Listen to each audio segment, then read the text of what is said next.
Is he just getting that Botez live gear as That well? Botez live gear, and big shout out to Botez Live sending me all of this merch, and the quality of this hoodie cannot be overstated. It's so comfortable. I think it's going to enter my regular rotation. That's saying a lot because I have a lot of hoodies. Well, it looks like Fabiano Caruana is talking to the chess.com staff, perhaps, just getting things figured out at the last second there. Arjun Erigaisi, he's looking cool as ever. That guy does not flinch. Nope. He may be 19 years old, but the way he is on camera, it seems like he's been through everything and then some. Oh, yeah. No, he doesn't get too high with the highs, doesn't get too low with the lows. It's honestly unbelievable that at his age, he has acquired the kind of composure, the kind of mental fortitude that he's displayed in really every single match. And it's not for lack of passion. He's incredibly passionate. He's driven. He's just got that composure, which serves him so well, especially in those moments when the match gets down to the wire. And in a moment like this, some people wait a lifetime for that first move. So we are all excited here for the Speed Chess Championship to get underway. And, well, Arjun Erigaisi, you don't know if he's already playing the game. You don't know if he just won or lost. He really is that calm, cool, and collected. And that should help him out because we've seen him win the Junior Speed Chess Championship. You may say, Junior? Okay, well, that's not that big a deal. Oftentimes, the best players online are the juniors. And he beat Nihal Sarin, last year's Speed Chess Championship semifinalist, this year's CGC finalist. So that is clearly a monumental task. And he did take down his friend and compatriot. Yeah, I mean, taking down Nihal Sarin, an absolutely monumental task these days. Of course, Nihal's most recent performance wasn't too shabby, Robert. A second-place finish at the Chess.com Global Championship, losing only to an unstoppable Wesley So. So anybody who's defeated Nihal Sarin in any format, in any tournament, deserves the highest praise. Arjun, just one of those guys that nobody wants to face, ever, in any time control. No. And the players just getting set. And here we go. I see that Fabiano Caruana gets the white pieces in game one. And his rating, Arjun's was over 3,100 as of a couple of days ago. Fabiano's was nearly 3,100 himself. But a tough Title Tuesday will do that to you. Yeah, a couple FMs in the first couple of rounds. You know, we know what happens. 30-50. I don't think we can watch now. This is... We were promised, two strong grandmasters. Now we get some scrubs. Ridiculous. And we have an exchange on d5 early. There was the triangle pawn structure from black. Now we see the light square bishop opened up and out to f5. But as soon as that bishop leaves, Danya, I'm always thinking, can I bring my queen to b3, go after the b7 pawn, or just play simple development as we're seeing from Fabi? Yeah, we often see in these positions the queen's coming out to b3 and then b6 and then kind of entering a standoff that oftentimes can last, a dozen moves. Right, but look at Fabi playing h3, so very calm choices from him. And if you cut the board in half, white has that extra pawn from the middle, e3, towards the king side. So it's likely that he will just try to use that advantage, whereas black's pawn majority on the queen side is pawn on c6, not going anywhere anytime soon unless you want to isolate a queen pawn. Yeah, and a big question for white here is where to develop this light squared bishop or whether to develop it. G4 from Fabian. That is actually why he played h3. It wasn't only to create some luft for his dark squared bishop. It was also to go after black's light squared bishop and garner the bishop pair. Wow, and we know that top-level players love themselves a good bishop pair. But with G4 included, that does have a bit of risk. But then you say, I know my coaches tell me not to play G4, but what is the problem here? White's king is safe in the center, and now we're going to see a series of trades. And after those trades, I don't think the white king will be in any serious danger. No, although if you play incautiously, I actually don't think Fabi should take on e4 because after de4, there's going to be all sorts of threats along the a5, e1 diagonal. So probably Fabi should keep his knight on c3, and he does. And we might see a trade on c3, and then the pawn structure is going to change. And that actually might be a bit of bad news, along with good news for Fabi, because with knight takes c3, b takes c3, I think black can quickly play knight b6 and take over that c4 square. But then you're sort of adjusting your pieces to the wrong flank because white does have that extra pawn in the center. So I'm not quite sure that even if a black knight ends up on c4, if that really does much of anything. Yeah, it's really not the end of the world. Arjun fixes the kingside structure, driving his pawn up to g5, chasing the bishop back to h2, presumably. And my guess is that Fabi is going to castle kingside, even though he's played the move g4. The pawn on h3 is very safely defended by the uncontested light squared bishop. You called it, Robert. A knight has indeed appeared on b6. I like Fabi's position, though. I feel like his structure is very dynamic. Arjun trying to get rid of his bishop pair, but nonetheless, I think Fabi secured himself a nice opening advantage here. Yeah, and I'm wondering about moves like f4 at some point. I know that there's a lot of risk to that move because e3 becomes a target, but instead Fabi trades on d6. And what is the plan here? Maybe it's to expand on the queen side at some point. He starts the rook b1. I was going to say a4, a5, and then try to open up the queen side, and especially that b7 pawn. It's a semi-open file. And I think that is Fabi's idea, but I wouldn't rule out queenside castle here for Arjun. From black side, ooh, he castles kingside. Waited for me to say that? No, he's playing fully positionally. That's like in hand and brain when someone says king. You know they want a castle. You're not sure which you way go the to wrong go. way. He went castle kingside, and I liked your plan more. Castling queenside, it was a dynamic choice, and I think Arjun in game one with the black pieces, he just wants to be solid. But I do think he's solidly worse if Fabiano is able to play a4 and push that pawn up the board, create issues down the b file. And I don't see a compelling reason why he should not play a4. After a4, black cannot play a5. That drops the knight. Now, probably black should respond by defending the b7 pawn to pave the way for knight c4. But then white can consider something like rook b4, maybe double on the b file. Fabi takes a different approach, the rook to e1. Is he trying to prepare e4, Robert? And is there a case to be made for f5? I liked f5 because now white should play e4. If you don't play it now, you may never get that opportunity with the move f5 on tap for black. So Arjun tries to make e4 less likely, but it still is a viable choice for Fabi, and I think he must go for it. Otherwise, he's worse, and that's why he plays it. He's done it, and we might see a trade on e4, and we might see a total liquidation down the e-file. If both pairs of rooks get traded, I think a draw becomes quite likely. It seems that both players are kind of feeling each other out here in the opening game. Neither side really wanting to take too many risks. At this point, the position, I think, is probably about balanced.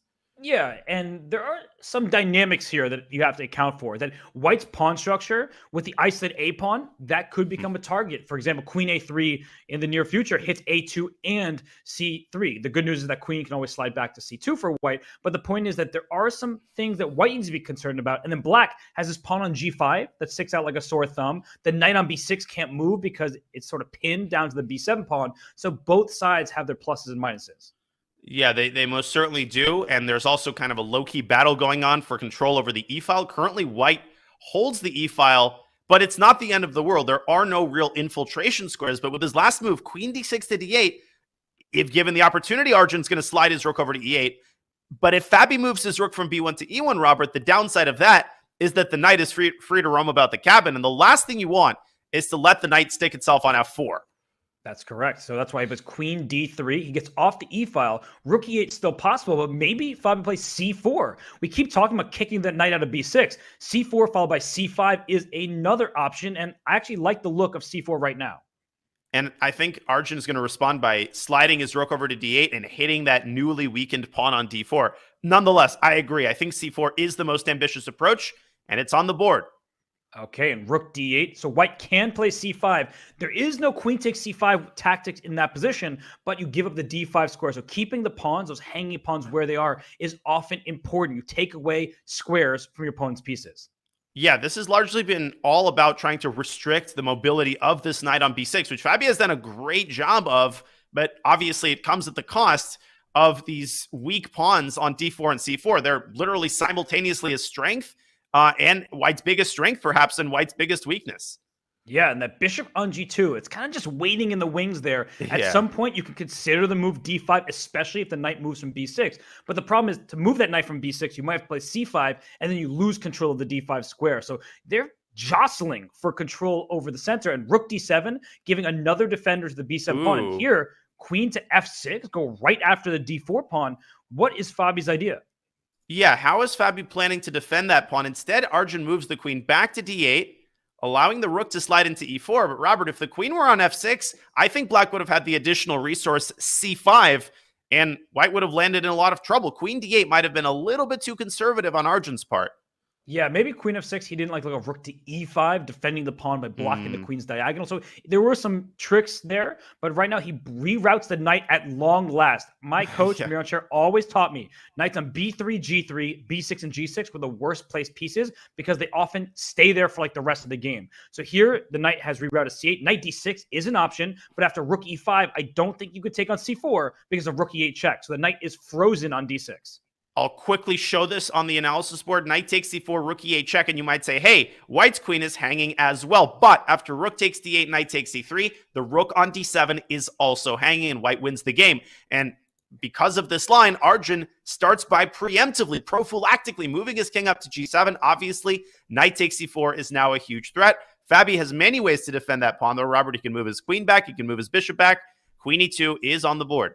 And look at the clocks. We haven't talked about time management. Both players are doing a good job with respect to that. But now 1 minute, 10 seconds for Arjun, 1.5 minutes for Fabi. We're getting to that sort of bullet phase. And you may say, look at the eval bar. It's right in the middle. It's equal. They're going to make a draw. This is anything but clear. This position with his knight going back and forth, the d4 pawn loose, but white's activity with the queen and rook on the e file, and that bishop on g2. At some point, and there it is, d5 has been played. That bishop may join the party. It absolutely may join the party on t5, and Arjun trying to prevent that from happening, pushing c5, and it's so important that the knight can jump into d6. That is the best blockading square on the board from a practical perspective. I really like the speed with which he made that decision, and okay, Fabi's trying to prevent him from getting the ideal setup. Knight d6, though, is still possible. Right, knight d6, bishop f1 is almost pre-movable. You need to defend c4. Yeah. Ooh. And now, a4 and c4 under attack. So you take a4, but then does white capture on g5 and then move the rook back to e5 and try to play g5 himself and go for attack? It might be a little bit slow, especially with black getting an outside pass pawn. And this is white's opportunity to create something on the king side while the knight is out of commission on a4, but black is still so solid, and that's exactly what Fabi tries to do. That's a brilliant move. Oh my goodness, if you take on h4, there's g5. The queen would have to go back, but look at Arjun. He ignores the tension, tries to trade queens. That's a great decision from him.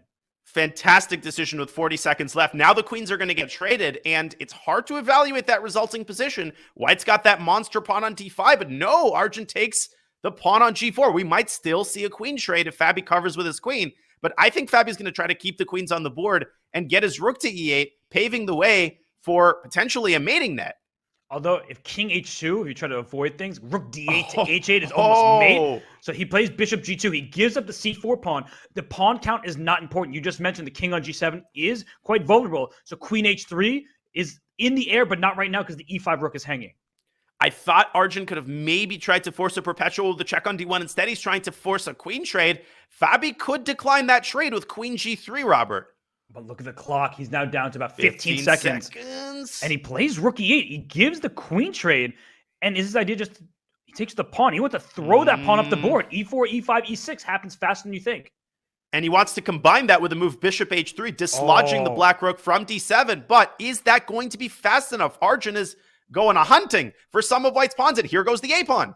And there goes the a-pawn. It's too slow for Fabi because he needed to put bishop h3 there. And now a4, a3, a2 is fast. In fact, a4 right a4, now. What? a4 sack the rook and go a3. Yeah, the rook can't get back. This is insane. The a8 square is protected by that knight. And he plays it. What a find from Arjun Erigaisi. He just throws the pawn up the board and is unstoppable. a2. You can even take the bishop on d7 if you want. Now it's a paper tiger. Just king f8. Evade the checks. There's actually a perpetual threat. Oh, look at Fabi exhausting every last resource. Okay, the king is safe on king f8, only move. Yeah, I think you have to go there. 4 seconds for Arjun. He missed it. Oh, he allowed a draw. Oh my goodness. Or does he want queen g7? Queen g7? He's going to play on, but that might lose, so he's going to go for the draw. A good decision. What did we just see in game one? We're going to have to rewind and show the win that he just missed. That was surprising. I mean, first of all, Fabi allowing that pawn to run up the board. But then for Arjun in the winning position to let it slip, that is not what we're accustomed to seeing. And with his last seconds, he just forgot, Robert, that you can drop the king back to f8. You don't care about this pawn per se. What you care about is that that pawn leads to perpetual. Now the king just safely walks over to e8. White can try d6, but something like queen e5 solves all of the problems. Black can just give the knight up for the pawn, and the game is over. That's right. A huge mission. And look what we're getting in game 2. You say wow about game 1. Fabiano Caruana has given up his rook in the corner. Now, it's an opening that is actually quite well known. We're not quite into novel territory yet, I don't believe. But this rook was given up on a8. And look at the compensation in the form of white's lack of development. This knight on g5 is awkward. If it gets kicked, it might have to go to h3 at some point. So, I mean, you better be well prepared. And if there's any player with well prepared is using the sentence, it's Fabiano. It definitely is. I would be terrified to have this position with the white pieces. Knight c6 to d4, Robert, comes to mind. If you take the knight, you get checkmated. It's on the board. You also can't castle kingside because of the fork on e2. How does Arjun... Okay, well, there's the answer. Knight a3. And now the bishop is protected by the rook, which is so crucial because cd is now a huge threat. And if you take on a3, removing the guard of c2, as you just pointed out, c takes d4 is available. But what about knight e2 for black? You don't see a move like this very often, but that queen has to move out the way, and then the knight can even go to f4, so your knight is just kind of journeying across, and he does take on a3, but c4. What? C takes d4, and white is just winning. No, I mean, or am I overestimating this? Maybe it's not the simplest position, but it looks like it's just bad for black, and the eval bar, I mean, skyrocketing. Listen, for starters, white could just castle kingside here. I don't think that's the best move. It looks like knight e4 basically ends the game on the spot. But even after castles kingside, e4, queen h4, clearly white's initiative has fizzled out, and Arjun has found the best move. And he's done it with over 4 minutes left on his clock. And you could tell by Fabi's face that he was like, catastrophe. Yeah, no, exactly. He just made his face, pulled his hair, and he's like, what did I just do? So he knew the opening, and then he must have forgotten how to continue. And in blitz chess, when you don't have 30 minutes to sit and think on the position, this is the danger of sacrificing material in the opening. And Danya, you made this point earlier. Some players, they play the same opening over and over again. Others, they just switch up the positions.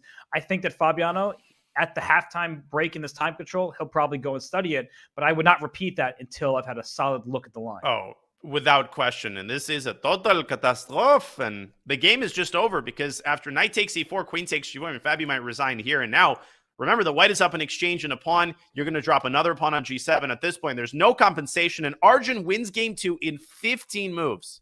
And they call you the prophet for a reason. You call that resignation. Arjun Erigaisi in a miniature victory over Fabiano. Some help from his opponent. But now we're getting some more quiet lines, at least in this canal attack with bishop b5 check. We'll see what Fabi has prepared. Knight d7. This has become the topical way to counter these checks. It's because instead of trading bishops and just having a quiet game, you're saying, no, at some point I'll play a6. You'll either have to drop back or take me, and we'll just leave your bishop on b5 for now. And a big choice in the early going for white is whether he will position his pawn on d3. That's the kind of more modest, closed Sicilian type setup. Of course, you could also play the move d4, and then the game, largely transitions into a dragon or Dragodorf type structure. There we see Fabi pushing his pawn up to d3. I like this choice. After a game like the previous one, you want to stabilize, you want to do something on the quieter side, and these are the kinds of maneuvering games in which Fabi excels. Wow, a5 was like a5. Yeah, what a move. I just didn't see why that was necessary, but Arjun played it very quickly, which means he knows this position. And as we look, the b6 pawn is going to fall. So what's the dynamic left? That a5 is isolated. There's a rook on a1. That's good news. But the bishop on g7 is the best minor piece on the board. It's just slicing across the position. And that means that b2 will also be a target because you can't push it up the board. Otherwise, you fall victim to some tactics.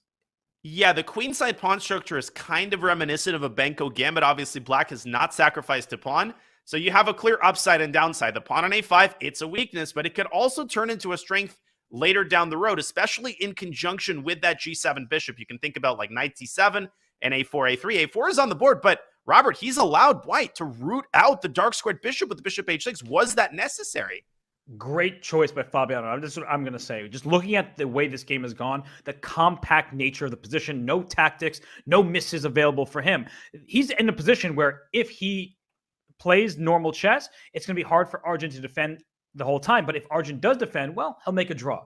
This is a locked position. The a4 pawn, the biggest weakness thus far. So I think that both sides are playing well in this game. I think it's a good overall strategy from Fabi. Agreed, but I loved Arjun's last move, e7, e5. might seem anti-positional, but look how he follows it up. He now strikes with d5, exploiting the fact that white's pieces are kind of temporarily uncoordinated. Of course, black is going to have to be really careful to compensate his bad pawn structure with active piece play. And he hasn't even taken back on d5, so this will be the second time in the game where he doesn't take back a pawn that he's just offered. But I think his problem is if he takes on d5, bishop f3 happens, and then a rook comes to e1, as you were just highlighting before. e5, not the biggest target because you can always play f6, but c5 and a4 are both isolated and can be attacked with relative ease. So I'm nervous about the long-term prospects of Arjun's position, but I like his activity for now. I liked bishop f3 a lot. Instead, Fabi plays it even simpler. He just takes on d5, and he might still play the move bishop f3 if Arjun recaptures with the knight. If he recaptures with the queen, then he will definitely play bishop f3. And don't fall asleep on this h2 knight. Before you know it, in the blink of an eye, the knight could jump into g4, and you actually cannot stop the check on h6. So Arjun has to keep an eagle eye on the proceedings on the king side, make sure the knight g4 doesn't lead to checkmate. Yeah, no, this is actually quite a scary position for Arjun because knight g4, you can stop with h5, but that's really not a move you want to play, both because your king can be in danger in other ways, but he plays queen c7, so he's protecting e5. That way he can meet knight g4 with a pawn push like f5, for example.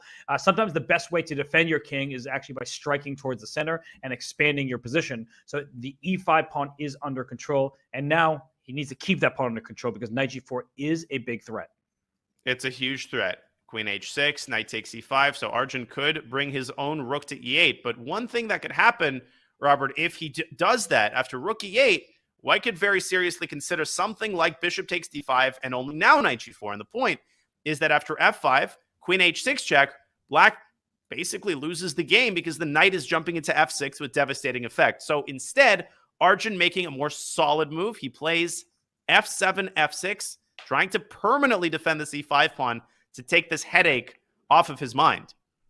If I were playing bullet, I would have made a move like rook e4, just trying to bring the rook to h4. But instead, he trades and plays knight g4. We see his clear intentions. For one, queen h6 check, but also knight back to e3. The knight on h2 wasn't doing anything. The knight on e3 may even venture to c4 at some point, but we talked about this. Some of white's pawns are also weak. b2 is now under attack. g2 is threatened. So knight e3 does protect g2 while attacking d5, but b2 remains a bit of an issue. But Arjun just seems so comfortable in the early going. It appears to me that he's managed to disarm what I thought was a sort of long-term positional edge. That bishop on d5, it can drop back to e6, and as long as it keeps the knight on e3 fully restricted, I think black is actually doing all right here.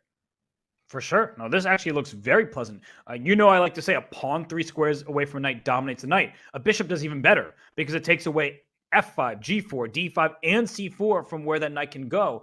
And look at Fabi. He orients his rooks on the queen side in an important moment. That rook e to b1, that rook on a1 is necessary. And queen b4. Wow. Danya, he's trying to get another past a pawn. And he's playing this kind of boa constrictor style. He's stopping Fabi from even thinking about developing queenside activity. Fabi keeps the queens on the board. Queen takes b4 was totally unthinkable. That pawn would appear on a2 before you finished eating your breakfast. I have not eaten breakfast today, so yeah, neither have happens is before. I haven't even had coffee. Oh, gosh, I know how much you need that. But right now, rook f to d8. Is there a threat? Maybe pawn to e4. And finally brings the rook up to a3, allowing e4 or c4. Whoa. The pawn on d3 is pinned. So it's a big moment here for Arjun, and he has over 2 minutes to think about it. He didn't need much time. No, he did not. He pushes the pawn to c4, preserving the sort of integrity of his kingside pawn structure. And not only does he eradicate one of his weaknesses, but just look at the pressure that he is exerting on Fabi's d3 pawn. This could be trouble for white yet again. And this b2 pawn is just like this eternal weakness because in some positions that bishop on e6 may land on a2. You may think, what is Robert talking about? But the rook on b1 is the lone defender of that pawn. So if some trades happen and you're met with bishop a2, you'll lose b2 and then the a4 pawn becomes a passer. I'll show a sample line because that's a great point. This is how quickly it can happen. Bishop a2, get off me. Rook c1, queen takes b2. There's a total paper tiger on c7, easily blocked by the bishop, and white can resign because that a-pawn, the red carpet, has been unrolled. So this is not a far-fetched reality. Let's see what Fabi has done. He's played the move c3, chasing the queen away. But now the d3 pawn is even weaker. How is he going to meet a move like queen c5? He might be trying to give up d3 for a4, some kind of You trade can like take. that. But this is getting dicey, and I don't really like it. Maybe he also is willing to play d4, just give up a pawn, because when you look at that pawn deficit, it's an a4 and c4 pawn, both of them not incredibly strong, and so he might just give the pawn in that way, but otherwise he's taking on a4. He's definitely going to take on a4 here, and then Arjun is going to, I think, play c takes d3, getting a massive passed pawn on d3. Of course, white technically also will have not one, but actually two passed pawns on the queen side, and I think Fabi is banking on the fact that that knight on e3 is actually a pretty solid defensive piece guarding the d1 square. Ooh, never mind. He's played d4. Hey, You called it. You're the prophet, but I guess I'm the Fabi whisperer. And d4 happens here, and it's a big decision. But I think what he's banking on is the fact that there's isolated pawns on the queen side. So even though he's down a pawn, he probably feels like he has very good chances to hold because black will be distracted just defending those pawns for the time being. Yeah, but I think for Arjun, the key is to combine defense and attack, which is exactly what he's doing. Queen to b4, securing the a4 pawn, and paving the way for a very nasty rook infiltration to the second rank. And queen c3, it's what Fabi's relying on. He's just saying, let's trade those queens off the board. I know you've extra material, but where are those pawns going? They're stuck in place. So I think it's a very good decision from Fabiano. He's down to 1 minute and 3 seconds. So that's what we need to watch out for. We were there in Toronto, and the players were discussing the strengths and weaknesses. And when Anish and Fabi, they were just kind of ribbing each other. What Anish was saying is, Fabi, when he has little time on the clock, he may struggle the most out of all players in this field. That's exactly right. And you can see Arjun doing his best to keep the queens on the board. Now, he can drop his queen back to d7, and you might say, oh, but white has rook takes a4 in that position. No, he doesn't. I can show that line really quickly. Queen d7, rook takes a4, and no, this doesn't blunder the rook, but it allows the devastating intermezzo rook d1 check, putting the rook on a defended square. And when the smoke clears, black is going to be up a bishop. So that's not possible. Instead, a rook has appeared on d3. So Arjun not playing queen d7 and knight c4. And he goes rook does c1. this work? He wants rook c8 at the end, but there might be b3 here. Oh my gosh, b3. Oh, b3 and rook a7. Exactly, and the king on g7 is in grave danger. So b3 is the only move, and that's good news for Fabi, because once you find it, it actually puts black in trouble. Actually, queen d2, I think, might also defend, and he's played queen d2, but that endgame looks real nasty. There's a bishop that could appear on b3, and if Arjun can keep his a-pawn protected, he's going to win. Okay, but the problem is bishop b3, knight d4, and you chop on b3. White may go down a pawn, but those resulting rook and pawn endgames with just one extra pawn for black should be within the realm of a draw. So Arjun should play this out. Fabi only has 21 seconds, and he's trying to find the most confusing line possible. Yeah, because the f2 pawn is hanging, b2 is hanging. You could get a 3-on-2 on the king side. I don't think that's the best winning attempt. I think he should go for bishop b3 and try to trick Fabi in the ensuing rook endgame. Arjun now down to 30 seconds himself, and he's gone the simple route, just taking on f2 and on b2. He's trying to sort of keep the game going, prolong it, and that means there's more room for Fabiano to make a mistake. I guess I shouldn't say more room. That sounds like he has a luxury. No, he needs to avoid making a mistake, but rook a6 is just simple. He's just given up his winning chances. Rook a7. You cannot keep all of the pawns protected at once. Nicely done. Nicely done by Fabi here. Queen d2, and the way to salvage his half point, and after rook f6, is there some kind of like king g7, g5 that he's going for? I don't think it works. Rook f5, only move, actually. Without rook f5, it would be a loss. Arjun's still trying to keep his foot on the gas pedal, but Fabi is now fully out of the woods, and that is tantamount to a draw offer. Yes. So I think the players just repeating moves, no draw offers. Thank you. They know how mad I get about the draw offer. But we have a 2-1 lead for Arjun Erigaisi. So for everybody in chat who thought that Fabiano would win this time segment, so far it's looking like Arjun is trying to spoil your prediction. Yeah, Arjun has demonstrated great form. That was a good defensive effort, though, for Fabi. And that was an important game because you lose that one with the white pieces, you go down 2 points. You start entering that unpleasant zone where, hey, one more loss, you're suddenly down 3 points. Instead, Fabi keeps the deficit at 1 and now essaying another very solid opening, the Petrov. Let's see how he handles this interesting structure with the white pawn on e5. Right. And we see that in this setup, white plays knight to d2, black avoids the trades and plays knight c5. These types of positions are in Fabiano's wheelhouse. He is a Petrov maestro, and Arjun already spending some time. So that's not necessarily a bad sign for Arjun, but I think it would give me confidence in Fabi because of his tremendous success in the past in the Petrov.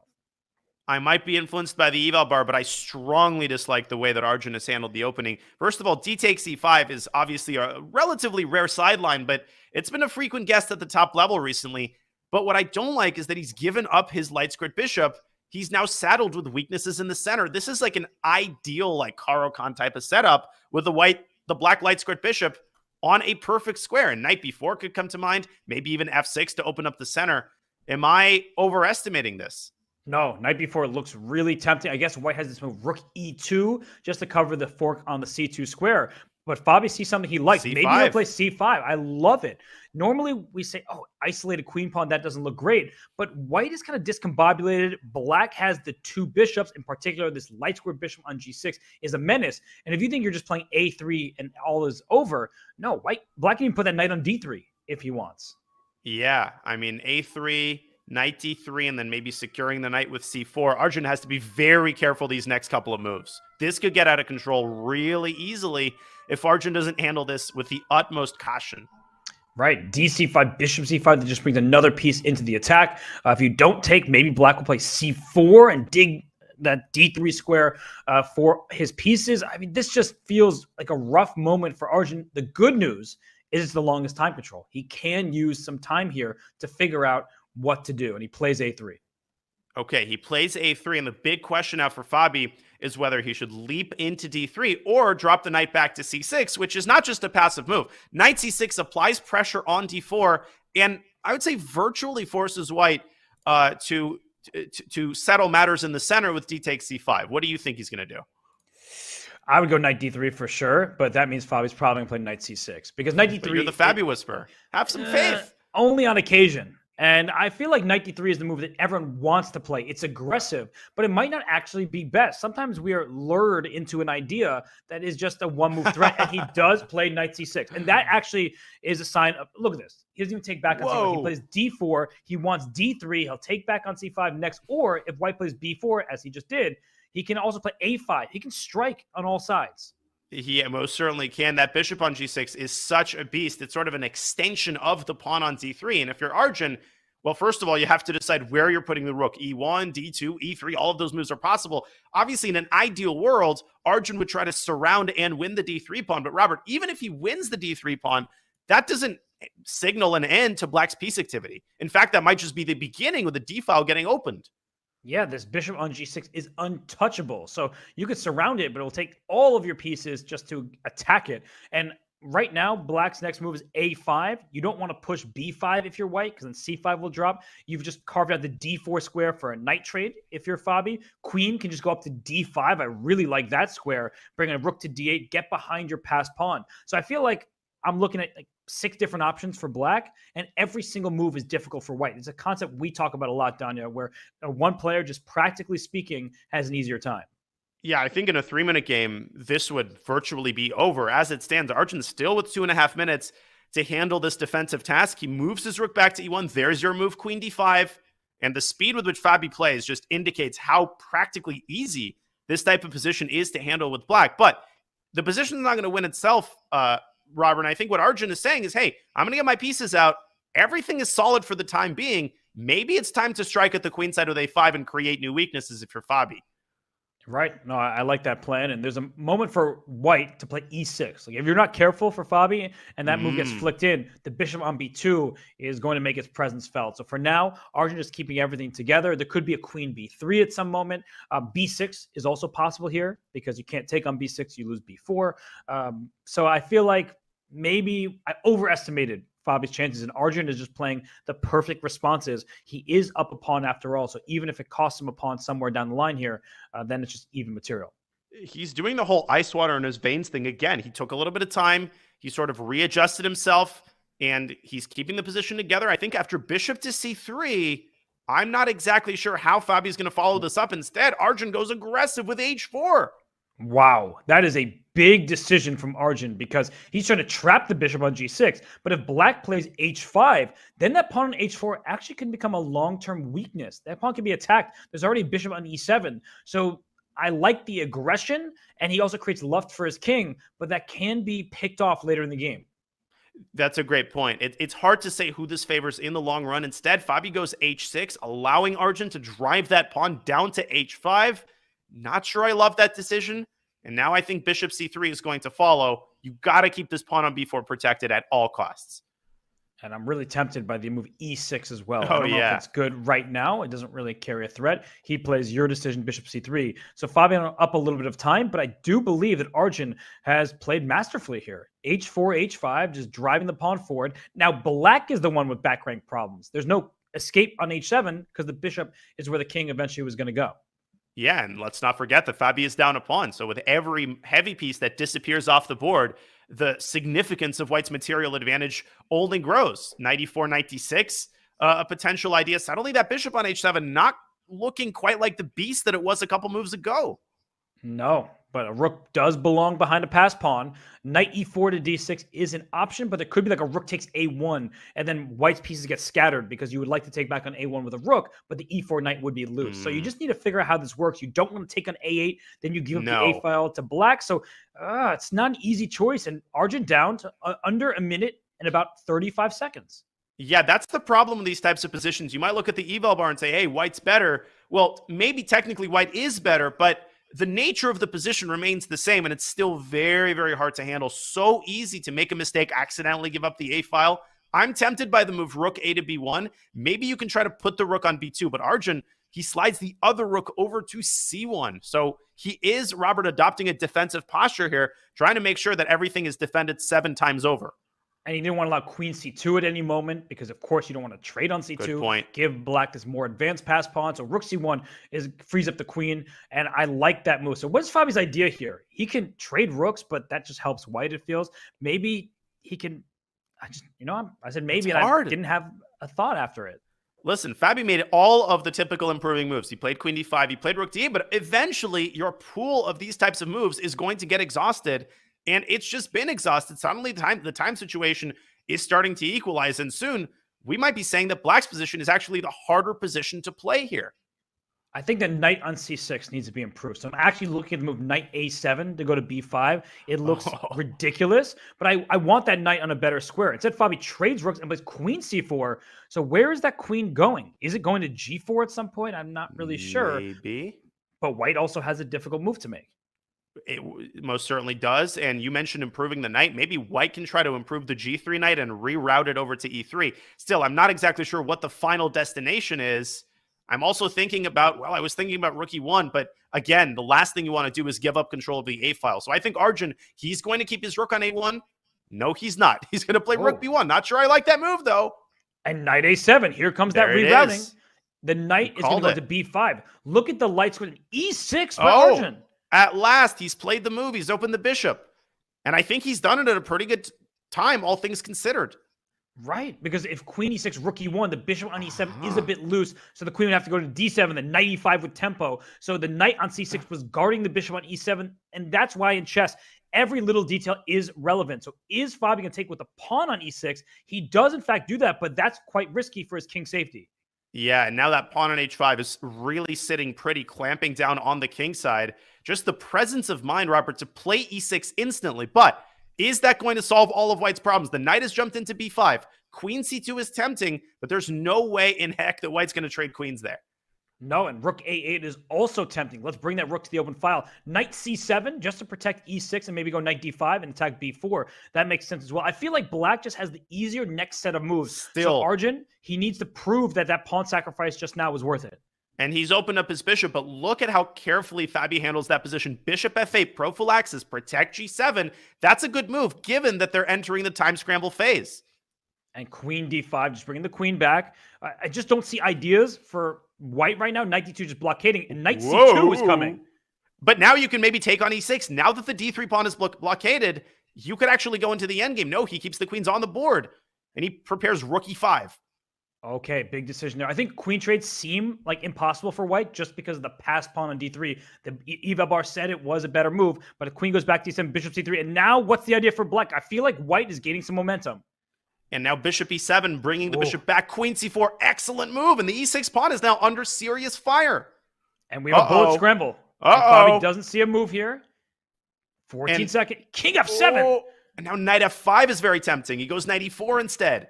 Oh, and there goes knight back to b5. The knight back. That knight has gone ever. Go knight a7 to c6. That would be really fun.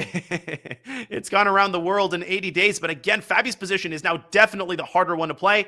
Arjun could even bring his other knight back out from d2, and he does. And the king just goes back to g8. What a big decision by Fabi. And d2. He gives up his pass pawn because he wants to trade on d6. And maybe Arjun shouldn't have rushed with knight takes d2 because the promotion square was protected by the queen. Still, I kind of like white's position here. That bishop on b2 could wreak havoc on black's king if you blink. And watch out for knight f4. Oh, he's Rook takes e6. They both missed it. But knight f4 now. Who has knight a f4? better attack? Instead, he goes bishop f5. He's trying to protect that e6 pawn at all costs. And it's just a time scramble right now. d5 to keep that pawn safe. Nothing threatened. Queen g5 I might play at some point. Oh, there's so many forks and pins here. The g4 square needs to be protected. And take a g4. Arjun puts a pawn there. He missed it. Knight takes g4, queen h5. Oh, and queen h5, but Arjun blunders the b pawn. Oh, and now Fabi's taking over. Oh, queen takes c5 was there. Queen takes c5. And there's knight takes g4. We'll have to show that after the game. Queen f1. Oh, he trades queens instead out of fear. Out of fear, but that gives Arjun great defensive chances. I think this is a draw now. Knight d4 picks up the e pawn. Oh, he had bishop d1. Oh, so many chances. Now he's going to give up g7. Wow, that's a big decision. King f7.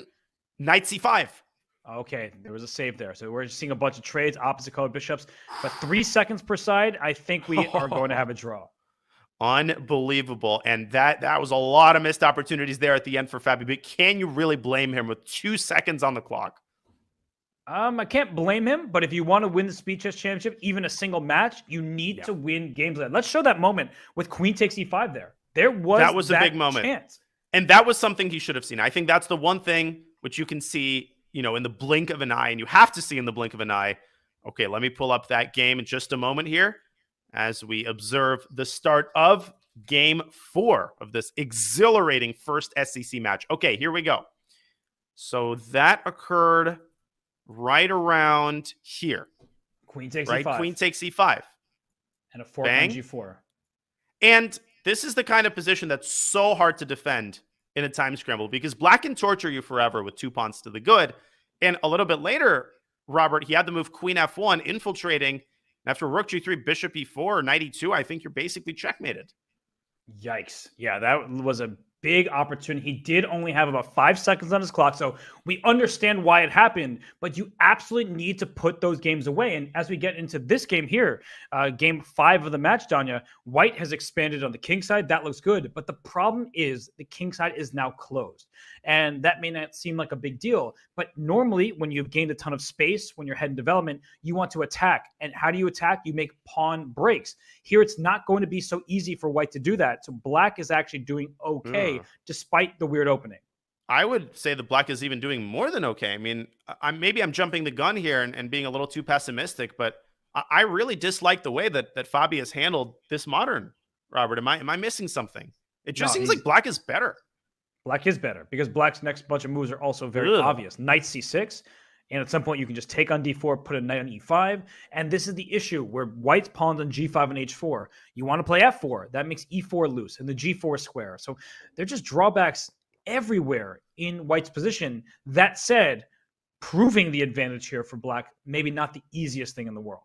Yeah, white is still solid, and I think Fabi is going to try to complete his development quickly, maybe play knight h3. And a big question for white here from a defensive standpoint is, where do you want to castle? My intuitive idea is to castle kingside. I feel like castling queenside when you've got no attack going on the other side of the board is way too dangerous. But I don't know. Maybe you keep your king in the center for the time being. You've already made one incorrect castle call, so let's see if this one is better. But it's a difficult question. You're right. My bad. Sorry. buddy. I did not mean to put spot again, but I'm 0 for 1. I think off to a bad start in the SEC. It's just not easy to realize where the king goes because castling queenside, it already looks dangerous. Your pawn sticking out on A4, the queen on C7, bishop on G7, all those pieces ready to attack. But F4 was played. So what is Fabi's actual idea? Is he going to keep pushing his pawns? Does he want to play knight F3 next? Knight F3 seems logical, but then E4 feels a bit tender as well. And look at Arjun going for the queenside. And if you have to play the move B3, you open up the long diagonal. That bishop on G7 is going to become even more of a beast. And unlike the previous game, in the Sicilian game, bishop H6 is obviously an absolute pipe dream. I mean, for that to be possible, the world will have to change. There was a move you liked in an earlier game where Black played E5. And at some point, I feel like there could be an E5 move for Arjun, just trying to carve out the D4 square. The big issue for White's pawn structure is in part, as you were mentioning, the bishop on G7 has the full scope of the diagonal. But on top of that, you can't compete for the dark squares in the center. And that was a big decision by Arjun to take that knight on F3. Huge decision. And very, very committal. You can't go back from that. Now, the idea seems to be to soften White's control of the D4 pawn, but he's not winning D4. White's got enough defenders. He's trading everything, but has Arjun properly thought through the consequences of this trade? Who benefits? No, he has I'm not sure it's Black. Takes an A5. That's the key thing he missed. He saw all this. He saw the queen trade. He said, I have dark square domination. And if you could play rook takes C7 and pawn A5 for Black at the same time, Black is doing great. But look at Fabi. He immediately senses the moment. A6 and B4 are split. And just like bowling, that's not a good thing because B4 is harder to protect after rook A4. A6 is hard to defend after bishop E2 right now. This is a big moment for Fabiano where he played a terrible opening, and now he does have a good position. And this is what these games come down to at this level. You're not exaggerating. If Black could have played A5, let me make an example move. Rook F2, A5. Black is chilling. He's going to castle. He's going to go rook C8. Black cannot lose this in a million years. As it stands, the landscape of the queenside changes completely. That pawn on A6 is a long-term weakness. That is what the difference is composed of. And that separates players in individual games at the highest level. So right now, Fabi is doing the right thing and considering his options. Rook A4 is very tempting. The simple rook F2 is possible. Bishop E2 going after A6. So which pawn do you want to go after? He chooses A6. I think that's the best decision. And if you play knight B8 here, White plays bishop C4, blocking the rook on C5 as it attempts to take the pawn on C2. And instead, Arjun just castles. So if he takes A6, he wants rook A8 and taking on A5.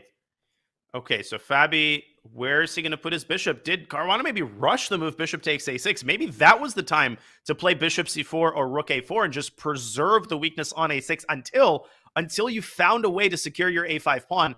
Now I think Arjun might be out of the woods again. Is Fabi trying to squeeze through F5? Or maybe even E5? Yeah, he's just giving a few difficult options. Knight B6 takes care of both. You attack that bishop on C4. So bishop D3. The good news for Fabi is he has everything defended, right? The pawn on C2 is never going to be under attack with the bishop on D3. The bad news for Fabi is he doesn't really have a plan, right? No. F5? I don't think so. The knight can even go up to D7, E5 later. That looks very bad. E5 is just losing a pawn. So there's no real idea for White. Yeah, I mean, unless you can guarantee that the move F5 allows you to get through to the F7 pawn or infiltrate that square, giving up the E5 square in such a position is unthinkable. And I don't know if Arjun has an active plan either. Maybe he could try to reposition his rooks properly on the queen side. What you don't want to do if you're Black, Robert, is give up control of the A file, because if White gets control of the A file, eventually White could, surround his tentacles around the B4 pawn. And actually, now that you say that, at some point, a move like E5 can still be possible if you want to get a rook to the 4th rank. Not with that Black knight getting to D5 so quickly, but I would give up some of the kingside pawns to get B4 and then go for an outside pass pawn. Easier said than done, I'm aware, but I'm just keeping those ideas in the back of my mind. Yeah, great point. King G7 by Arjun, just a little bit of maintenance on his position, improving the placement of his king, getting out of the potential pin along the A2G8 diagonal. And Fabi kind of moves along the same line, centralizing his own monarch. Okay, the player's finally taking a little bit of a breath. And I'm kind of into Fabi's position a little bit. I know every move will probably say zeros, but the reason why is the side that controls the pawn breaks is often the side with the advantage. I don't think that Black should touch any of his pawns. I think they're good where they are. And Fabi can make improving moves. King E3, maybe play a move like Rook f2 and just little moves here and there that make black's life a little bit more difficult. That said, even if you give white 4 free turns that are not resulting in a checkmate, I don't see what the actual plan is. And whoa, I was just saying black should not move pawns. He plays d5, and already the eval bar is not happy with that decision. Another very committal call. And obviously, the ideal scenario for black is if Fabi plays e5, which I'm pretty sure he's not going to do. After e5, e6, the king side is permanently locked up, and black is just strategically winning here. But instead, Fabi says, hey, I don't have to move my e-pawn. It's well defended. He brings his king up to e3, and who benefits in the event that the center opens up? Well, it's white for 2 reasons, Robert. First of all, the bishop usually benefits in such situations, but second of all, the rook has easy access to the d4 square, and there goes the b4 pawn. Yeah, the king d4, if the rooks get traded, that king has easy access over to the queen side. And if you open the d file, here comes rook d4, as you're mentioning. If you don't open the d file, at some point, white can consider the move f5. Let's go f5 and maybe f6 check. Open up some lines here for white's pieces. I really didn't like the move d5, but I also didn't really see what black should have been doing. Well, maybe that's exactly the answer. He shouldn't have been doing anything. Just rook a7, basically waiting around for white to demonstrate ways to improve his position. You called it. F5 is on the board. And maybe Arjun should try to close the position up again and then try to get his knight over to e5. But after d4, king f4, knight d7, rook a1, you were talking about controlling the a file. I mean, it just feels like maybe black is just in time as he tries to control the a file and the e5 square, but it's a close call. But it's still a 3-result game. You could envision a scenario, I think, where black gets his knight to e5, gets control of the a file, and suddenly white might start feeling uncomfortable again. Knight d7 is on the board. I actually think this was an excellent last 2 moves by Arjun. I'm with you. That knight coming to e5 is scary, although if you play knight e5 too soon, white plays f6, gets a rook on f6. That rook starts roving around the 6th rank, going after the pawns. So knight e5, that looks like a pretty obvious move. And what is the... He plays f6. Yeah, but okay, he plays g takes f6, another big decision. Now Fabi's saddled with all sorts of weaknesses on the king side. He's obviously going for the initiative, but that knight on e5, it's such a beast because it's both a defensive and obviously an attacking piece. And if you play bishop d5 here, there might just be the move rook a2. That looks like a problem for white. If you defend c2, hey, there's d3 check in the air, so rook takes c2 is possible, and the f6 pawn is likely going to be a goner. And rook takes d4. Fabi parting ways with his c-pawn. But now after rook c3, the situation just looks nastier than ever for white. And this is where Arjun's at his best. I think Fabi looked at the match score, felt he needed to win this game. Arjun never does that. He is so stoic when it comes to his chess. He's not taking unnecessary gambles. And this is actually looking like it's going to be another win for Arjun at this point. It most certainly is. And the move d5, it was a committal decision by Arjun, but it wasn't a wild risk. He knew that his position was still fundamentally sound. Can he drive this game home? Rook takes b3, a little tactics there. But it ain't over. After bishop takes b3, maybe the bishop can come back to d5 and you can somehow try to entrap black's pieces in the center. Right, king e3, king f4 is on its way. Kicking the knight out of e5. The f7 pawn cannot be dropped. That is not a pawn you want to give up. In 20 seconds, he plays b3. Great move. Rook b1, and what's his follow-up? Is he just giving away the pawn? Rook b4, maybe trade pieces? And if you give away the pawn, there's going to be a mating net on b8 before you know it. I think takes in g5 is the best winning chance. Oh, very good chance. You just win a pawn. I don't see Fabi holding this. King f6, king f4. Oh, and Arjun just can't move his king because of that darn f7 pawn. That's right. No, maybe he is holding it. King g7 back, but there's always a move like bishop d1. Well, the ideal setup is f6 and then bring the king back to g5. And then I feel like black's going to win. Somehow the eval bar showing zeros. So king h6. Bishop c8, okay. This is looking scary. I don't care what the eval bar says. Oh, it's looking very scary, but how is black going to make progress? At some point, Robert, you probably have to push this pawn to h3. Oh, he blundered the pawn! And he just grabs his head. He can't believe it. He just gave away the pawn. It's still not totally over. It's looking pretty bad, but I guess if the eval bar only says minus whatever that is, 3, oh, now it's over, right? Knight f3?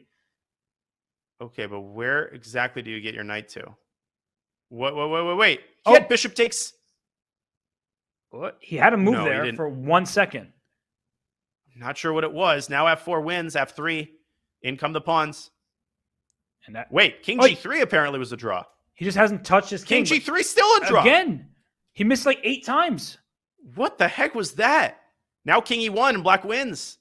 He just never looked at moving his king. I think he felt like he was lost, and he stopped thinking, essentially. He was just making moves, and Arjun made him pay. So this is a 2-point lead for Arjun Erigaisi. But Danya, that was a missed chance for Fabiano to save that half point as we head into the break between these two players.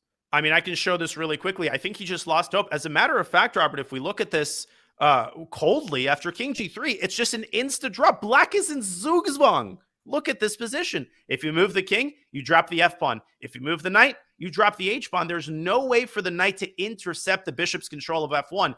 King g3 was an immediate draw, but Fabi just mentally dejected after he blundered that second pawn. He's down by 2 points. He needs to do some TLC and come back in the second half of this 5-minute portion. Yeah, the break could not come. Definitely does. The fact that he beat Nihal to get there.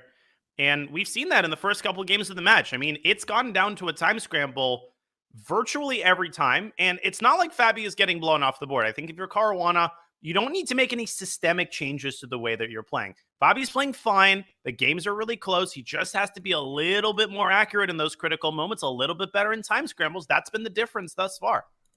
For sure. And for Fabi, as you said, he doesn't need to reinvent the wheel, as you've stated in the past. And so I feel like he needs to go back with that Petrov. It was a good opening for him. He also sacked that rook in the corner earlier in the Italian game. It didn't work out for him. He lost in 15 moves, but it was an adventurous choice. And instead, we're getting a 4 knights with h3. Arjun probably just saying, you know what, let's avoid theory altogether. I have the lead here. If you're going to come back, you need to start winning some way, somehow. And now we have a reverse, this is even hard to say, a reverse 4-knight Scotch with the pawn sitting on h3. Now, that's got to be in White's favor to some extent, right? Because, I mean, it covers the g4 square, and bishop g4 is an integral part of White's opening strategy in the 4-knight Scotch. No, it's a good point to make, because it is exactly... It's hard to talk about this. No, it is, but you're right, because in the 4-knight Scotch, there's often the queen for White getting to f3, the bishop to g5. So with the pawn on h3, you've already taken care of that, and we're getting this exact variation. So White should be slightly for choice. You castle, you play d4. These are normal moves, but Fabi, he has experience in these positions, so it shouldn't come as a complete surprise. Yeah, and it's not like, oh, if Black can't get his light squared bishop to g4, then Black is lost. I mean, you can put your bishop on d7. That's not the end of the world. And big question for Arjun. I mean, he doesn't have to play d4 for his part, and he doesn't. He plays the move d3, choosing to keep the center closed. I actually kind of like that decision in the context of the fact that bishop g4 is impossible. Very positional for Arjun. He gives up the bishop, another committal decision. Yeah, but it's not like Black has too much difficulty at the moment. Those double isolated c-pawns, they may seem like long-term issues, but you have an open file. Anytime you have double pawns, a file opens. A rook b8 looks very natural here to me. He plays bishop e6 first, stopping any sort of knight c4. That also makes sense, but I think you just got to bring a rook to b8, maybe queen c8, queen a6 at some moment. Just use what avenues have been open for you. And there's a ticking clock, because if you give White the chance to put his bishop on b2, if White can provoke the move f6, that's a pretty serious kingside weakness. Again, nothing we talk about is the end of the world, because both sides are incredibly solid. This is going to be a long middle game, but you don't want to make unnecessary weaknesses, and you want to make it as difficult as possible for your opponent to put their pieces on ideal squares, and Fabi does just that with your move rook b8. I think we're going to see some kind of like rook b1, rook b6, rook b3 as both players vie for the b file. But no, we see queen f3. That makes sense, of course. You don't want to give up the c6 pawn, I imagine. So a move like queen d7 or bishop d7. No, he plays c5. Is that a bishop on d6 or just a big old pawn? You know what I say in such situations, don't you? What do bishops do? They protect... Actually, in this case, the pawns are also bad. So, and the e5 pawn's pretty good. At some point, he'll probably play f5 and maybe even e4. True. Bad bishops defend good pawns. I've never said that before in a commentary stream. Just like my Steph Curry references. They're super original. Oh, I thought you said they're cooking. But, either way, they do the job. And here, I think White should go after the c5 pawn. You mentioned bad pawns. We should attack him. He plays bishop b2 instead, though. So I feel like Arjun, he's playing good developing moves. He's not just getting sidetracked by this pawn on c5. He wants to keep his position nice and sturdy. And for Fabi's part, that bishop on e6, where it really wants to sit, the prime real estate is on the long diagonal. So maybe bishop c8 can be considered here. Of course, this also has the effect of protecting the e5 pawn with the rook. Bishop c8 looks good. Maybe queen f6, that self-pins the queen, but it isn't too easy for white to put pressure on the e5 pawn. Queen f6 played. Good call by you. And there is e4 that white has to look out for, because the queen on f3 will be under attack and the bishop on b2 will be exposed to the queen on f6. And that's why Arjun, he goes back to e2 with the queen. Ideally, he would have played rook e2, rook a to e1, but with e4 available there, he instead brings his queen back. That's such an instructive line. Let me show that really quickly. Rook e2 runs into e4. The bishop is hanging. LPDO, loose pieces drop off, takes. And now both pieces are hanging at the same time. White ends up losing the bishop. So good call there. Arjun drops his queen back to e2, and Fabi repositions his own queen to g6 using tactics to indirectly defend the e5 pawn. I think bishop e5 runs into bishop takes c4, discovering the attack on the e5 bishop. I like black's position now. I mean, you have the strong center, and he played bishop a3, and now is the time you go for an attack, because white's pieces all distracted over there on the queen side. So I'm already looking at the move f4 as a way to go after h3. You could also play e4. That looks like it creates all sorts of tactical possibilities for black, opening the bishop on d6 as well. e4 just leads to chaos and anarchy, and I think Arjun probably would play e4 within like a couple of seconds. But Fabi, of course, he takes a more analytical approach in these kinds of moments. What you want to avoid is spending, a minute and a half and, putting the sunk cost into a move that you would play anyway. And he plays bishop d7. He's using your plan, though, getting the bishop to the long diagonal. I like it. Arjun's probably going to gobble. I mean, you don't put your pieces on b3 and a3 to not take on c5. But what he's undoubtedly worried about is bishop takes c5, bishop c6, threatening checkmate on g2. It's just a mate threat. Stop making a mountain out of a molehill. Yeah, not a big deal. But after f3, it might become a big deal because of e4. This is, I believe, what we're going to see. That's terrifying. Great call. Look at this position. This looks, just to the naked eye, this looks losing for white. Yeah. But I guess it's not because of maybe queen g4. Whoa. But bishop g3 now. Let's keep the bishops on the board. And then follow that up with e3 and open up the other bishop. Now, maybe it can be shut down with d5. But I feel like you want to keep more pieces on the board with the attack and the passed pawn. So I'm looking at keeping the bishop alive. Maybe Fabi realizes it's not the end of the world. But no, he does play bishop g3, step one. And if you play rook f1, the move e3, as you mentioned, looks very strong. Yikes. And step three, drop the bishop back and threaten a sack on h3. I mean, that bishop on d7... it isn't as good as on the long diagonal, Robert, but it ain't too shabby either. No. And he goes bishop f2 check. He was probably worried about the e3 pawn being a little bit loose for the time being. And if your best bet is to sacrifice on f2 for Arjun, well, I don't think you have quite enough for the rook. You have a knight and a couple pawns, but black also has the safer king. I agree in principle, and I think black is still better after rook takes f2, but perhaps it was a better decision to keep as much potential energy in the position as possible. Keeping the bishop on g3 would have opened up more possibilities of, for example, bishop e5 and queen g3. Now, Fabi kind of puts his eggs in one basket. Arjun, I think there was no doubt in anyone's mind that he was sacking on f2. No. And after bishop d7, h3 is hanging, so he plays king h2. The knight on b3 will likely go to d4 at some point. So if c4 cannot be attacked, then Arjun is in pretty good shape. But look at that move. Spicy. What recognition. If you take on a5, here comes rook b2, going after that c2 pawn directly. So I love the move a5 from Fabi. I love when these top players, they play on both sides of the board. That, I think, is one of the single most difficult skills in all of chess. The recognition that you need to strike on the side of the board that you really haven't touched for the entire game. Arjun meets him at the top with a4. But, Robert, now the knight on b3 is seriously loosened up. It's only protected by the c2 pawn, which is in turn defended by the queen. That is not a secure construction. And rook e5 seems like the most random move in the world to me, but I look at the eval bar and it stays the same, which means it's the best move. What a game this has been from both sides. Of course, Fabiano with the advantage right now, but Arjun's hanging in there. And after bishop d4, the rook is under attack on e5. If you play rook f8, thinking you're gaining a tempo with the queen, I believe Arjun will immediately snap the rook off on f8, then snap the rook off on e5 and say, I have now a minor piece, a rook and 2 pawns for the queen. So that's why rook f5 was the choice instead.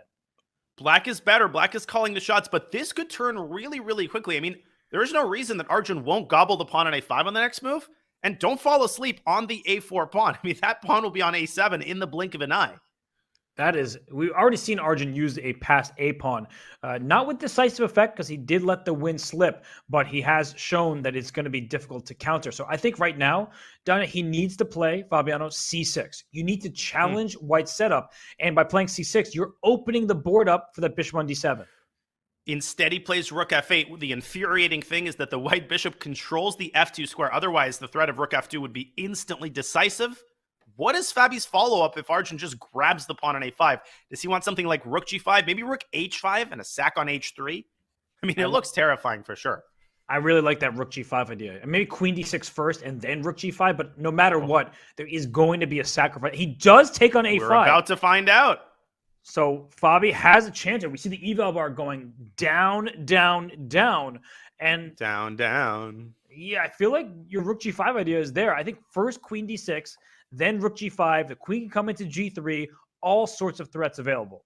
Oh, the Fabi is he's on a roll this game. I mean, he's finding every accurate move. Bishop takes h3, forces White's hand, but king h1, Robert, might not actually solve the problem. I think bishop takes h3 anyway just looks totally devastating with this knight in Timbuktu, not participating in the defense. You can't afford that when you're already down in exchange to begin with. It's the one offside move Arjun has played, maybe in this entire match, but definitely in this game, and it's going to cost him. That is the margin at this high level. Rook g6, sliding the rook back. h3 is still hanging. If king h1, bishop h3, rook f3 coming. So it just feels like there is an attack that is raging on. If you play c5 for White, then the queen goes to g3. You're actually helping Black execute the attack. There's just no way to stop queen g3, and White's just not nearly fast enough on the queen side. Arjun's clock is ticking down. He's now down 30 seconds. Last-ditch attempt, c5 on the board, but queen g3 just looks completely devastating. And if the times were reversed, I would give Arjun some chances, but not here. Nice move, though. Yes, throwing 97 check. You do not want to fall for that fork. Do not take on h3 here. I thought rook e8 might have been the chance. Now bishop f4 smokes the queen out. Oh, but where to? Is the queen almost trapped? h4. 95. Yeah, queen h3 is knight e5. Good call. And after 95, Black has to give up the exchange. All of a sudden, White's defending. I think queen h4, but then still 95. Oh, and my Fabi lands. 10 seconds. He could even lose this game. Oh, absolutely. 95. And then bishop takes h3 could have been met with g3. Wait, he went king h2. And what is the deal here? He just takes on c6. So Fabi is trying to avoid danger. Oh my God, 2 seconds though. Oh, and Arjun can grab the pawn on c7. Oh my He's turning this around. Completely turned it around. And Fabi just works. He's 1 second. He barely got that move off. And there comes the a-pawn at long last. And rook a3, rook g3 comes to mind. Black's king is caught in the crossfire. It was queen f6. a5 is hanging, right? Oh! Rook g3. What's he he's doing? Gonna lose. He lost. Flags. Oh my goodness.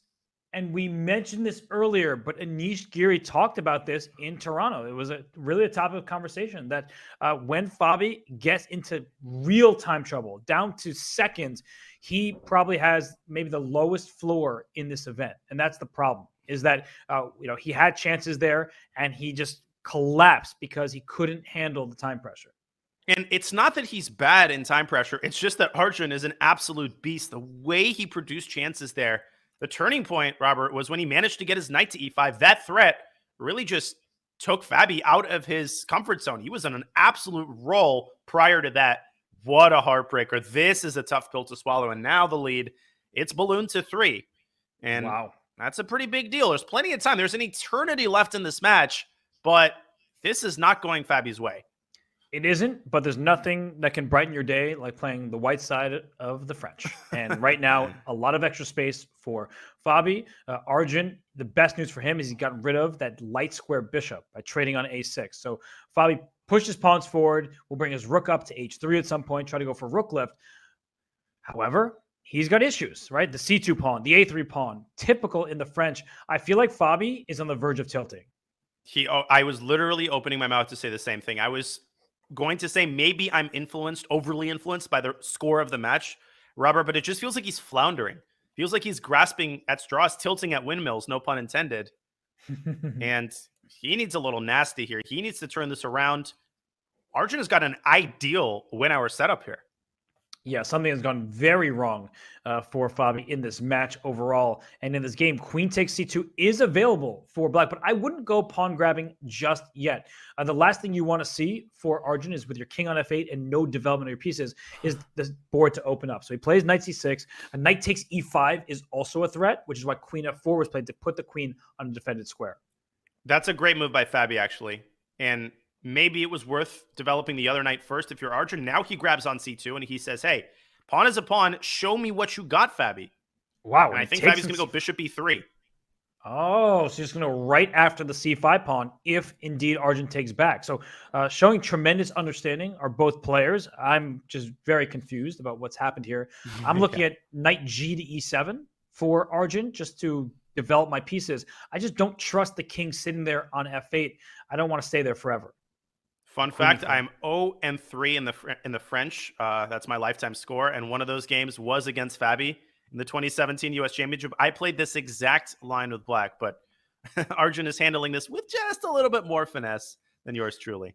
Well, the queens are off the board. Now this is just a bad ending for white. You see the pawn on a3 and c3 are both weaknesses, but with that move rook h4, if white can just slide on over to the queen side, look at black's lack of development. I actually think that this is a position with chances for both sides for sure.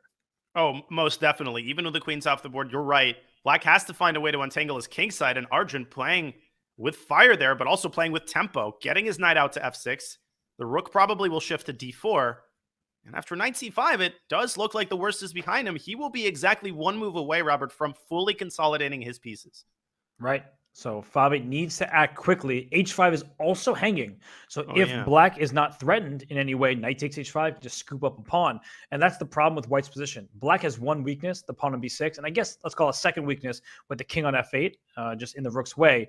But white has a3, c3, and h5 all to worry about. This is bad news for Fabi, and Arjun is just having his way right now. And if you have to play a move like rook h4, that's just not a good sign. But it makes sense. You can't just start giving away random pawns. You're in an endgame at this point. But this gives Arjun the necessary tempo to complete the consolidation of his pieces. a4 there by Fabi, trying to fix the weakness on b6, which might actually be the only target in this position that white can easily attack. Yes, and it's a good move. I think knight c5, it looks threatening, but there's a rook on h4. Don't forget about it. It defends that pawn on a4 in addition to the rook sitting there on a1. So Fabi, he goes rook b1, getting out of any potential pins. Everything is defended, but black can do the same. Oh, and c4, rook takes a4, that rook on h4 hanging. Wow, that's actually... And then rook d4 there, maybe? If that gets tactical. That does get Let me show this on the board. c4, which is exactly what Fabi is calculating. Now, the bad piece of news is that Arjun could just drop his knight back to f6 and say, I don't care, rook b6, rook a4, I'm fine. But after rook a4, rook d4, knight b4, this doesn't seem like the kind of position Arjun wants out of this endgame. But if maybe there's knight c3. If there's no clear way to punish it, then it might be worth investigating. And, well, he is about to investigate it because c4 is on the board. Big moment here. Is Arjun going to snap that pawn off on a4 and go for that chaotic line that we just looked at? Well, the downside of playing knight f6, which was your first instinct, is that b6 does fall. So even if you get a4, we're just trading off some pawns. Maybe the winning chances aren't great. But if you look at the match score, Arjun doesn't need to take any risk to win this game because he's ahead, and he does the right thing. I think from a match perspective, knight f6 was the best move. It probably was also the best move in the position. So great choice by Arjun Erigaisi. Agree completely. And one thing I'm noticing in this 5-minute portion, Robert, is how quickly Arjun tends to make decisions in critical moments. I mean, I could see somebody taking 15, 20 minutes in an over-the-board game calculating rook takes a4. I could see somebody taking 2 minutes in a blitz game. Instead, Arjun, he's put the accent on keeping the time advantage and just tossing the ball continuously back into Fabi's court, trusting his instincts. And it's resulted in just wild success thus far. Although now it's resulted in an outside pass pawn for Fabiano. So after king back to E or f8, I'm not sure where it should go, the bishop slides back to e1, and the worst is behind white. Like, there were these weak pawns. Now everything's defended, and you have a pawn a4 defended by a knight. The bishop on e1 is eyeing that a5 square if the knight moves out the way to push the pawn. So I feel like the worst is behind Fabi. And Arjun continues to blitz out his moves, trying to find the best possible squares for his knight. It's a 3-result game. I mean, I could see this going either way. I could see white losing control of the game. If black's knight jumps into d3, maybe Fabi will lose his h-pawn. And so all hands on deck for white, defending the d3 pawn with the king. Wow. And king e2, just bringing the king as an active piece in the ending.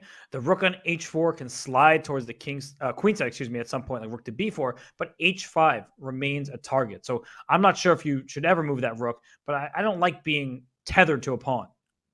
And what I also don't like is the way that white's rooks kind of appear discombobulated. Black threatens rook ac8. And if the knight moves away from c3, the floodgates open, the rook infiltrates c2, and you could absolutely get mated in a position like this. It's true. So maybe rook h to b4 is the way to go. Give up h5, trade a pair of rooks on b8, and say that your outside pass pawn should prove good compensation for the pawn deficit.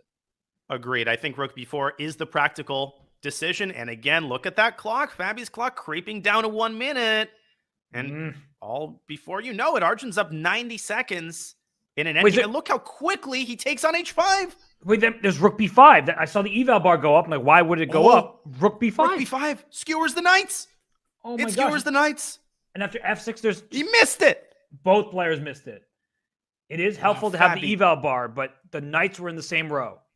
But Fabi has to see that the knights on the same row, both of them undefended. I'll show this on the board. Rook b5, f6, and at the very least, you have f4. You also have g4 simply trapping the other knight. This one apiece.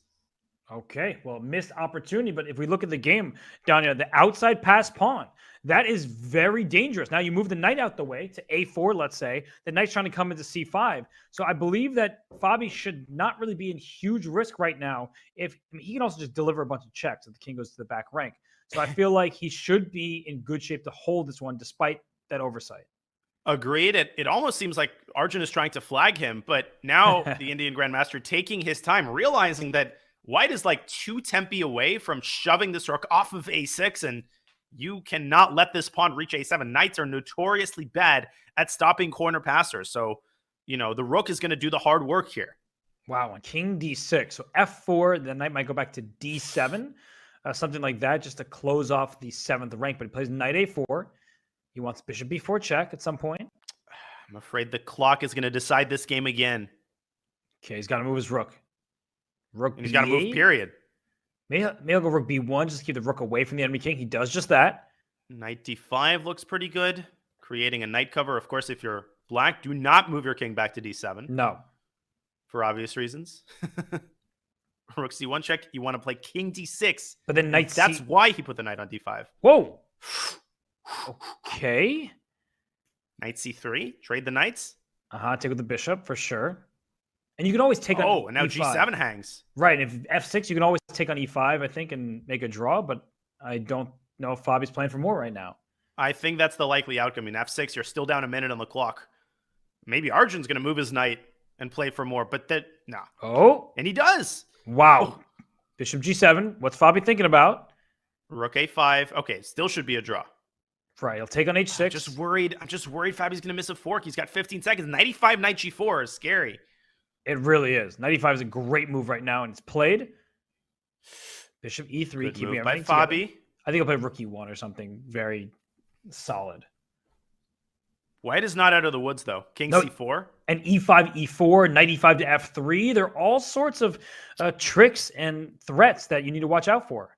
I've seen Arjun squeeze these positions out so many times. e5, just push that pawn to e4. So far, so good for Fabi, but he's running out of air for his pieces. Oh, that was a good move because if e4, there's king f4. He wants to run after the f5 pawn. Oh, great call. Oh, that's actually a very solid defensive construction, but he moves his king back. Okay, e4 for sure. Definitely. But he attacks the bishop first. I think he's testing Fabi's mouse speed. That's why he's attacking the bishop. He's saying, does Fabi have that quickness, or is it costing him like 0.5 seconds every time? And that knight can jump to d3. I mean, Arjun has a million ways to torture him here. I like the way Fabi's defending thus far. He hasn't missed a fork. He's kept his bishop solid. Good now move, the rook defends the bishop. And king f1. Important move there. And watch out for like knight h2 to f3 and a back rank checkmate. Like you have to be so careful here if you're Fabi. That's actually a massive threat. I would play knight h2 on the next move. Knight h2 looks very tempting. Although with the king on g2, there's actually no easy way to checkmate the king because the king has h3 and g2 as escape squares. It's true. So after knight h2, knight f3 is like rook f8, going after the f5 pawn, and then things can turn around. I mean, Arjun also milking the overall match clock. Oh, he trades there. Rook h2, he gets in a rook endgame. King d3. Oh gosh, g4, you got to push that pawn. Still scary, but looks like the worst is behind him. Yeah, I think there's no way to kick the king out of f1. G4, still not easy. King f3. But long side. Good technique from Fabi. Rook check back. Back to f5. Mm-hmm. King f4. I would keep trying. And he goes over here. The pawn is not... You can't push it for black. That's the problem. And here comes the white. He's still trying. I think he's doing what you said. He's just milking the match clock. But now you've got the side checks as you indicated. No, this is a draw.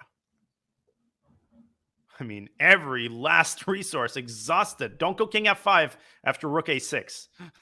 Yeah, we'll see a rook trade and then trade. Does Arjun play it out? That's the question. I would not pre-move here. I think certain pre-moves are easy. Yeah, this one's fine. He'll handle it. Good hold for Fabi. He could not have afforded to lose that game. He just couldn't.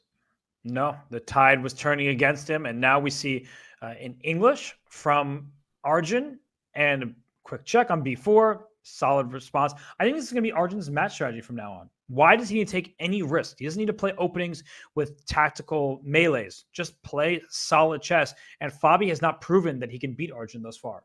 No, and you're absolutely right. He's up 3 points. He says, hey, I think I'm in better form. I'm more than happy to get an equal position out of the opening every time. I mean, he's playing totally unambitiously with white here. And I guess the question is, where is he going to develop his light squared bishop? Is he going to go g3? Then maybe Fabi can grab the center with c6 and d5. I think black could consider c6, d5 anyway, Robert. And white has to be a little careful. I kind of hated the move e4 because now I'm looking at f5 at some point for black. Yep. Right? The side that controls the pawn breaks is often the side with the advantage. And here, okay, the d5 square you need to keep an eye on. But like knight e8 and f5 is just an idea that's coming to mind. What a weird opening we just had. So many like random pawn moves. And then what was h6 about? What does that do? Preventing queen d2 to g5. No, I just feel like that was a careless move. And I'm not saying that black is worse. I don't think so. I think Fabi's playing very good chess. But those little decisions, I feel like that's what's costing Fabi in this match. Is he's not pouncing when the moment is there. You're absolutely right. And Arjun executing a very typical maneuver for really all English positions. That knight from f3 to e1 to c2 to e3, eventually to d5. And so Fabi strikes with b4, forcing white's hand. And I think e takes d5 is generally the way people recapture here. Now he goes cd. Okay. And here comes the knight to c3. This is bad for white. I don't like cd at all. This is really bad. Well, the only chance is to strike at the king side, but here comes the knight. But the problem for white, right? If you play f5, hoping to get an f6, black's obviously going to see that. He plays f6, and he stopped it, right? And later in the game, black could try to think about g6, but now there's no need because white is very slow. And look at a4. It's happening so quickly over here. It is, but so is white preparing g5. It doesn't take all that many moves. I mean, you think about it, 1, 2, 3, and you're ready to play g5. So I'm not totally pessimistic about white's kingside chances here. Yeah, but there's the Petrosian king march, right? King f7, king e8, king d7. King like just bring your king over there. I didn't like a4 for that reason. I think that he first should have taken care of his king. But I also tend to trust Fabi with big decisions, and knight d4 now looks very good. Gives up the d4 square. What is Arjun doing here? I don't know how to answer that. I feel like he's played a great match thus far, but this game has been very shaky, which is uncharacteristic of the superstar D3? teenager. Oh, goodness. Just ripping the position open. And let's not forget, d3 is hanging. So if you ever have to move your queen away, like if a b takes a2 and you stick with a queen, down goes d3. If you put a b3 here, knight takes b3 is a simple fork. The king's on f2, which means that the open b file is probably bad news for the white king. This is starting to look not pleasant at all for Arjun. No, Arjun is just sort of, I mean, you could tell in the opening he was playing a little carelessly, but now he's waltzed himself into a borderline lost position. Can he pull a rabbit out of the hat? This would be a huge win for Fabi. Guess what? If he wins this game in under 8 minutes, he gets a game with the white pieces. He wins that one. It's a 1-point match. I mean, that's how quickly these seemingly insurmountable wins can move at the drop of a hat. And this looks just incredible for Fabi. Look at his clock, by the way. He has nearly 4 minutes. He's pre-moving. He has D3 under attack. He's doing rook F to B8 to go to B2. A4 is the extra pawn. Not long for this board. This is a terrible position for Arjun.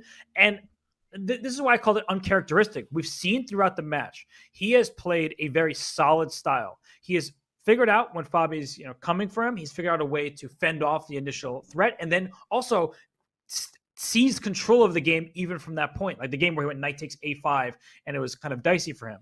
So I just feel like this is really an odd game for Arjun with a 3-point lead. That said, the game's not over. Rook takes d3, evens the material, causes white some problems, but with the threat of g5 at some point, with white trying to take over the b file, maybe he has hopes to survive this game. Yeah, I mean, Arjun is a magician. Nihal is a magician. Everybody from that generation is a magician. So Fabi, he cannot take his foot off the gas pedal. He also cannot fall behind too much on the clock. He's been doing a great job of that thus far this game. And look at Fabi. He doesn't even, I don't need the d3 pawn. That pawn ain't going anywhere. I want the b file instead. Ugh. What? Bishop takes d3? It's over. Goodbye. Queen b7 coming to theaters near you.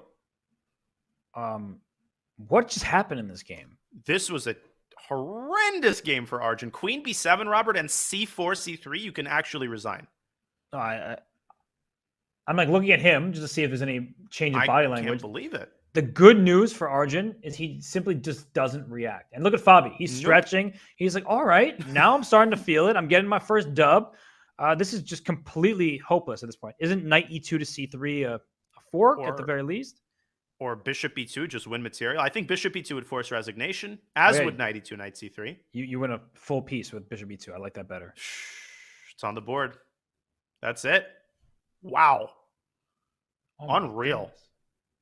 And it was self-induced. This was a very surprising, and for Fabiano, just what he needed. He's getting that last game in the 5+1 time control. He gets the white pieces, and now another Sicilian. So will we see a bishop b5 check with knight d7? No. Fabi going for main lines. I think Fabi senses this is a big chance for him and a dragon for Arjun. So Fabi's saying, full steam ahead. I'm going all in. I want to win this game and reduce this lead down to 1. We have a mainline dragon, ladies and gentlemen. Don't say that every day. No, we don't. And I mean, this is a tried and true opening. Queen b6, I mean, how many games are in this position? No, this is such a well-known line. But white is better here. There is no dispute that white is better in this line. And I also feel like stylistically, it's the type of position that Fabi likes, because you look at these long-term weaknesses, a7 and c6 for black, simple development for white. I have never been a fan of this opening from the black side, but then again, I'm nowhere near an expert in it, and Arjun's playing at lightning speed. And some guy named Anish Giri, don't know much about him, but he did make a course on the dragon, and he breathed a little bit of fire into this system. No pun intended.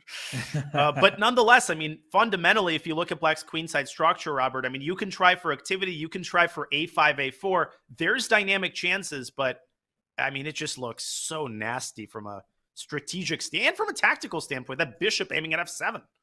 Right. Queen e3, just bringing the queen towards and take. Really, Riley? Queen e7? What's the rub here? Knight d5? Okay, that does make sense. So g4 first. G4. Good move by Fabi. Knight d5 anyway. Don't take it with a bishop. Oh, I was wondering, a knight d5 doesn't just lose. Oh no, bishop d5, queen takes c2 is checkmate. And where's white going to put his queen? Is he going to drop it back to d2 and force an endgame? Because the bishop on f5 is nowhere good to go, is your claim? That's exactly my claim. But Arjun has clearly studied this, so maybe we just have to give him credit. He has clearly prepped this out because he has barely spent any time, and you don't play these kind of risky moves unless you've studied your openings. Yeah, that's absolutely right. And you can obviously take more liberties in a blitz match. I mean, you can get a position that's objectively worse that you wouldn't think about playing in a classical game. But queen d2 back. Now Fabi plays queen d2. So who does the pawn on e5 actually favor? It's hard to say. So bishop e6. He just goes after the e5 pawn. Black does have this idea, Robert, of playing h5 and creating a passed pawn. That's on tap, but you don't want to rush it because then you'll end up losing the h pawn. Right, because e5 is hanging and the h5 pawn will be an isolated one. It can't be protected. So right now is a big moment for Arjun. He has prepped to this point. He plays king g7. So if we just see a trade on e6, rook takes e5, we're seeing some liquidation, maybe some decent chance for Arjun to hold. But when you have a queenside majority like Fabiano does, you have to keep thinking in the back of your mind, I have those long-term chances. But I'm going to go out on a limb here and say that I'm actually concerned about White's position. I'm really, really concerned that h5 is going to come, and White's pieces, kind of stuck as they are on the queen side, might not be well equipped to handle the progress of this pawn. And that pawn goes really fast. Do you kind of see what I'm saying? Yeah, I'm now concerned about it as well. And if rook takes e5, king f6 is the idea from Arjun. He's bringing his king out. It's the end game. Let's get active. And then h5, rook h8, and so on. So I'm with you there. And that's why Fabi's sitting and thinking. Maybe he wants to take on e6. He's not sure about it. Maybe he wants to play the move g5. The pawn e5 can't be defended. And g5 at least will not give black an outside pass pawn. And I think you can combine those moves. If we pull up an analysis board, knight takes c6, f takes e6, g5, deep freezing black's kingside pawns. Of course, the idea that after h5, there is the end peasant. G takes h6. And as long as white prevents black from making that passer, white can safely try to exploit his queenside majority. G5, the immediate g5, is on the board. Good call.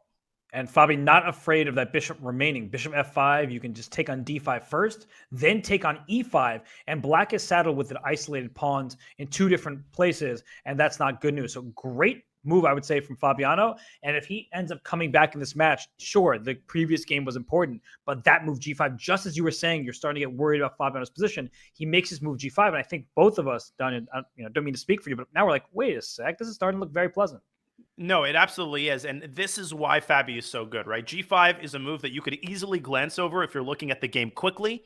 But if Fabi wins this game, then this was the reason why, right? He prevents h5, he stops Arjun's counterplay, and he allows himself to focus on his superiority on the other side of the board. And that's the thing with the pawn g5 like this, your one pawn is kind of stopping two. And on the other side, eventually the pawns will get rolling. So what's the move here for Arjun? I would say bishop f5, I mentioned, don't really like it. Is there a plan? Like, can you still play h6 and just try to get your king active? That probably loses a pawn. You can definitely try, but yeah, gh6 and rook e5. And how are you going to keep your minor pieces together in the center without losing a pawn? Bishop f5 is played.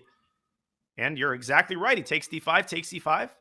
And rook d8 might be a sad necessity here for Arjun. You can't give up another queenside pawn. So rook e7, of course, comes to mind. Just king d2, bringing the king out. You would love to go knight d4 in one turn. He plays b4. Why not? Let's expand and protect the knight. I would say, practically speaking, what do you think? White wins this position 80% of the time, maybe more? 70-80% of the time. Yes, and I think super unpleasant. I mean, from a practical standpoint, h6, I think, is de rigueur. You have to create some traction on the king side, or else you're just going to get stomped on the other side of the board. King f8, though, Arjun taking the passive approach. King d2? What's next for black? That's what I'm trying to figure out. h6 was the only way to open things up. And now for king d2, I'm just failing to see individual moves for black. And step one for Fabi, successful. He goes rook d6. Okay, a4. Let's keep pushing pawns. Slow. I think he wants f6. I mean, at this point, Arjun is happy to part ways with his d pawn. But look how prophylactically plays Fabi. f4. And I think he might actually move his rook back to keep the pawn on g5, freezing black's kingside majority. Brilliant. Because he could have taken on f6 and tried to, if rook takes f6, take on d5. But instead, he says, your pawns are stuck in place. My one takes care of your two. Rook a3 becomes a threat all of a sudden. You're going to lose that a pawn, which you cannot afford to drop. So, super unpleasant right now. Arjun is one move away from losing. I really like the move rook b6. I think he had to try that. And the point is that by inducing a3, you're actually preventing white's rook from swinging to a3. The pawn on a7 stays safe for the time being. White still doesn't have a passer on the queen side, so let's not pretend, that this game is over. Fabi still needs to handle this with a lot of finesse to convert this into an actual point. Right. No, rook b6 is an important move. D4, big choice. Putting his pawn on a dark square, so not going to be protected by the bishop. Just move that rook away. And the bishop is controlling the light squares. I think Arjun is saying he has something resembling a fortress here. I'm not sure if I believe in that, but I think white can even play c3 at some point. Like if you take on c3, king takes, and go a4, just start pushing your queenside pawns. And black cannot do the same. That's the really important part of having this pawn on g5, is the h pawn can't go to h5. You take on passant and peasant, as you said. So I just think that white's task of pushing the pawn up the board is much easier. And something I always like to point out, Robert, when there's only one open file on the board, the side that controls it holds a major asset. This E file, it might not seem significant, but guess what? The king on F8 is firmly stuck in place. Anytime you play king G7, the rook infiltrates E7, and there is the passed pawn. It has been made, and it is going to be pushed. And we've talked about how bishops dominate knights. This knight dominates that bishop. It's on a dark square, can't be attacked. All squares on the light, e6, e4, d7, etc., are covered by the knight and c5. So king c4 is next, followed by b5, and that pawn is going up the board. The one small concern is if Arjun manages to take the g5 pawn off the board, then he'll be able to give up his bishop for the b pawn. But Fabi's not going to give up his g5 pawn without a major fight. No, and king c4, step one. I think this is the moment where Fabi, he calculates a little bit too much, because Arjun would have been playing this last turn in 3 seconds, and then Fabi will spend 20 seconds, and then he'll get himself in time trouble. He may still win this game, but I think in the bigger picture, that's what often hurts him. That move surprises me a little bit. I thought king c4 and b5 was more straightforward. Instead, he moves his rook away from one open file to another. But he's given Arjun a chance to activate his king. I don't like the way Fabi has handled this in the last couple moves. I don't like it either. King e5 to f4 looks very tempting. Maybe king e5 to rook h4. Ugh, barely keeping that king out of there. And Arjun is down on the clock, down to 50 seconds right now. He needs to continue the stubborn defense. I still think Fabi's winning chances exceed Black's drawing chances, but Arjun, look at him go, activating his rook once again, trying to go from the backside. And I think he's going to try to win this g-pawn. Yes, but king d4 here. Let's centralize that king, and that allows you to play b5. It goes king c4 instead. Similar idea. Rook a1 will be the move for black. And how does that b-pawn get pushed? Not now, because rook c1 check. that loses the knight. The knight is no good squares. That bishop on f5 is suddenly the one dominating the knight. Robert, it was the other way around when the position was more closed. Now the bishop is the one controlling important back retreating squares for the knight. That knight on c5 actually becomes a bit of a liability. Well, here comes the king up to b5. So if you go rook g1, are you in time? That king might even go up to b6 or a6, and the b pawn gets pushed. Knight b7 check also on the docket. Arjun down to 30 seconds. He plays rook b1, just saying no king b6 for you. He's kind of taking a middle approach. For now, he stops the progress of the pawn. This is going to be another time scramble. You're right. I think Fabi has taken a little bit too long here. Both sides down to 30 seconds. It's a 50-50 game. And Fabi brings his rook back to h2, setting up a potential check. But in comes Arjun's king. So if rook f2 to keep the king out of f4, is there king d4, king e3? Here comes the king. There is. Oh, goodness. Oh, my gosh. And king a5. If king c3, this knight a4. Okay. Yeah, but rook f4 now there's a check on f4. And then knight moves in b5. Can you get away with it? Wow. Goes to b6, king e5. He has h4 to keep the pawn protected. That's very important. So Arjun down under 15 seconds. He goes rook g1. b5 now? You have to. And he finally eliminates the pawn. Okay, so what's going on here? Should be a draw. A lot of forks. Rook d2 and king c6, maybe? Wow, he trades rooks. No. He realized that he can trade rooks. The bishop will sacrifice itself for that pawn. So rook f2 back by Fabi. Knight a6 I think black's not worse anymore. I agree. The knight's just hopping around. I could see this going wrong for white. I mean, king e3, bishop e4. White's got to be careful with that g-pawn advancing pretty soon. Okay, so it goes bishop e4. Rook g5. And, there's no king f4, knight e6 check. So you can play rook g5. But 5 seconds, 3 seconds for Fabi. Oh my gosh, he's on g5. G5? Here comes the pawn. Oh my god, I'm getting concerned. White could lose this. One second. Move! What just happened? He flew. Did he just forget about his time? But that just cannot happen. You can't lose a game like this. And like And again, Fabi, oh. look at Arjun. It's like he doesn't even know the game's over. He has not celebrated. He has not like, reacted. why isn't he moving? Yeah, he's sitting there waiting for the next move, and that is inexcusable. If you want to win a speechless championship match, Danya, you cannot flag in that position. Yeah, I mean, draw. Okay, Arjun defended like a beast, but hey, you draw the game. You're still down by 2 points. Sparta Chess's instincts, because his predictions were that Fabi would be the favorite 5-4 in both the 5 and the 3+1 tie patrols. That did not come to fruition. Arjun Erigaisi with a 6-3 lead, but it's not over. 3-point separation. Arjun is a great bullet player. The prediction was 5-5 in bullet between these two. Fabi does have chances. This is not like a Nihal, where if they play bullet, Fabi probably feels like he's got no shot. With that 1 second increment especially, Fabi still has his chances. He's had good positions, but we have to give credit where it's due. Arjun Erigaisi has been a monster. He most certainly has, and 3 points is that threshold. Hikaru Nakamura, a couple of years ago, I remember his SEC interview where he pointed out that 3 points is that threshold where if you get up to 4, you start talking about a lopsided match. I mean, 4 points just has a much different ring to it than 2 points. I think this first game of the 3-minute portion is so important to set the tone. Fabi's got to push the last 90 minutes behind him. He's got to put through a good, solid game with the black pieces. At the very least, he needs a draw here. Okay, well, we see the start of a Torii attack. Not every day you see this at the highest level, but Arjun continues to play openings without much bite. Now, that may seem like an insult. I actually mean that as a compliment. He is doing the right thing in a match when he is up 3 points. He is just not giving Fabi a chance to use the opening to his advantage. Yeah, and he just plays all sorts of sidelines. This one, Robert, I like a lot more than his C4 D3 garbage that we saw in the previous game. This is a little bit more mainstream, and I think this strikes a good balance between non-theoretical but not too passive. Right, and he just went bishop F4. I was there looking at F5 and G5 and throwing the pawns forward. I think that Fabi should do that.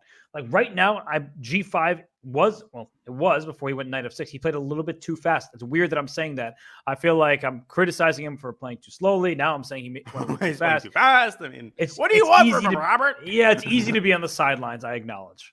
It most certainly is. Bishop E5 on the board, but I understand what you're saying. I mean, it's hard to find that happy medium.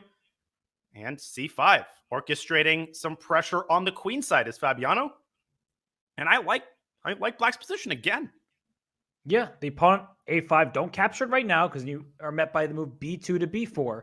But the A5 pawn is a long-term target. If you protect that with B4 as white, then C3 is going to be a problem. Whoa, what is this? B4, I guess he wants. Aha. God, he's playing like a bullet game. Yeah, he's playing really quickly here. And if you don't take E5 is the threat, winning H7 pawn. But I don't want to trade all the pieces if I'm Caruana. Yeah, and I think a instructive positional mistake, if I can show this really, really quickly, H6 is on the board. He's trying to keep as many pieces on the board as possible. If you would have taken first and then gone H6, then after knight takes F6, queen takes F6, bishop E4, this is the kind of nightmare scenario you want to avoid. You get this type of structure in the Catalan sometimes. With that pawn on A6, a permanent weakness, the knight coming to E5, this is precisely what you wanted to avoid. So instead, Fabi doing his best to keep as many minors on the board as possible. And we see Velasco moves B4, knight B3. I apologize for getting bogged down there. No, you're fine. Look at the bishop on A7. I think that Fabi needs to play F6 at some point, and now feels like that moment. There it is.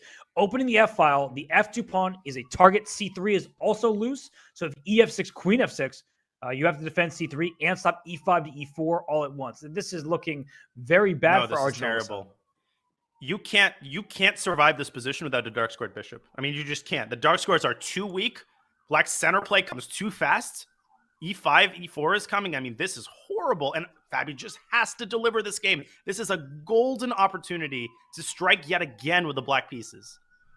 He simply must take advantage of this position. And he's ahead on the clock, Danya. So he's doing well in all cylinders. And Rookie 1, good move. If you start trading on E5, the E6 pawn becomes a bit of a target. But Fabi just should go for it, right? I think he just trades everything, plays queen D6 at the end, kicks that rook out of there. I said he plays bishop B8, also a great move. Love that move. Yeah, this is wonderful stuff. And this is so easy to play. Now E5 is coming next, although you shouldn't rush E5. I mean, you could play this in different ways. E5 has the drawback of blocking out the dark squared bishop, but if you can shove your pawn through to E4, White's going to start experiencing problems with his king. I mean, you could get checkmated here real easily if the knight jumps into E5 and then G4. So or F3. What exactly does White do here? Because what you said makes perfect sense, and I'm struggling to find an idea. Like a single move. You can basically pre-move E5. And you're up a full minute on the clock. So this is looking really bad for Arjun. It's interesting because the lead is still at 3, but it feels like in the last 4 or so games, Fabiano actually has played the better chess. He definitely has. And I think if Arjun ends up losing this game, we're going to see some adjustments in the opening. I mean, I feel like the decision to play offbeat stuff is understandable, but he's playing a little bit too casually the first 15, 20 moves. And he's getting himself into these dubious positions, but... Rook F7? Wait up. Game over. Rook F7 wins a piece. Oh, Rook F7, not Rook C7. Yeah, that might have also worked. But now you protect your bishop on B7. F5 is lost. And at best, you get a couple pawns, but you're going to get mated. He resigns. Now, something is off, I feel like, with Arjun in the last, 4 games. Yeah, I mean, he won the previous game with Black, but he got outplayed there as well. And this is the time for Fabi to capitalize. And we get a more traditional opening. We were talking about this earlier, right? The bishop left C8, the queen comes to B3 to put pressure on the B7 pawn. It's a situation where White has the bishop pair. The H2 pawn at some point can be captured, but it's not really important, especially with B7 under attack. So I like the opening choice from Fabi, but Arjun seems prepared. I like it as well. Yeah, this is a very mainstream line of the Slav. The structure in the center is symmetrical, but every other aspect of the position is anything but. With White holding the bishop pair, I've never really liked this type of position for Black. It just seems like, to quote the great Robert Hess, White controls the pawn breaks. H5, E4. Man, what a wise guy Robert Hess was. Appreciate you giving me that little shout out there. But the Black king can't castle. If you ever castle kingside, in comes H5. B5 has just... Whoa! Is this... Damn, girl! This don't... must be. As you were about to both thinking, is this prep? But Fabiano's playing instantly. So I mean... it has to be, right? Fabi doesn't play knight takes B5 in 2 seconds if it's not prep. Unless no way in heck. Unless he started trusting himself all of a sudden, right? Where he's like, oh, what would Arjun do? He'd play that sacrifice in just a couple of seconds. What? Rook HC1? Rook C1? How do you defend the knight? You don't, because Queen A4 is also piling on pressure. I guess you can play the move Queen C7 to D7, but in that position, White can actually take C6 and replace the bishop with the queen. Oh my goodness, is Black in moral danger already? I mean, Queen A4 also, both, as you said, Bishop C6 followed by Queen B5 or Queen A4 right away.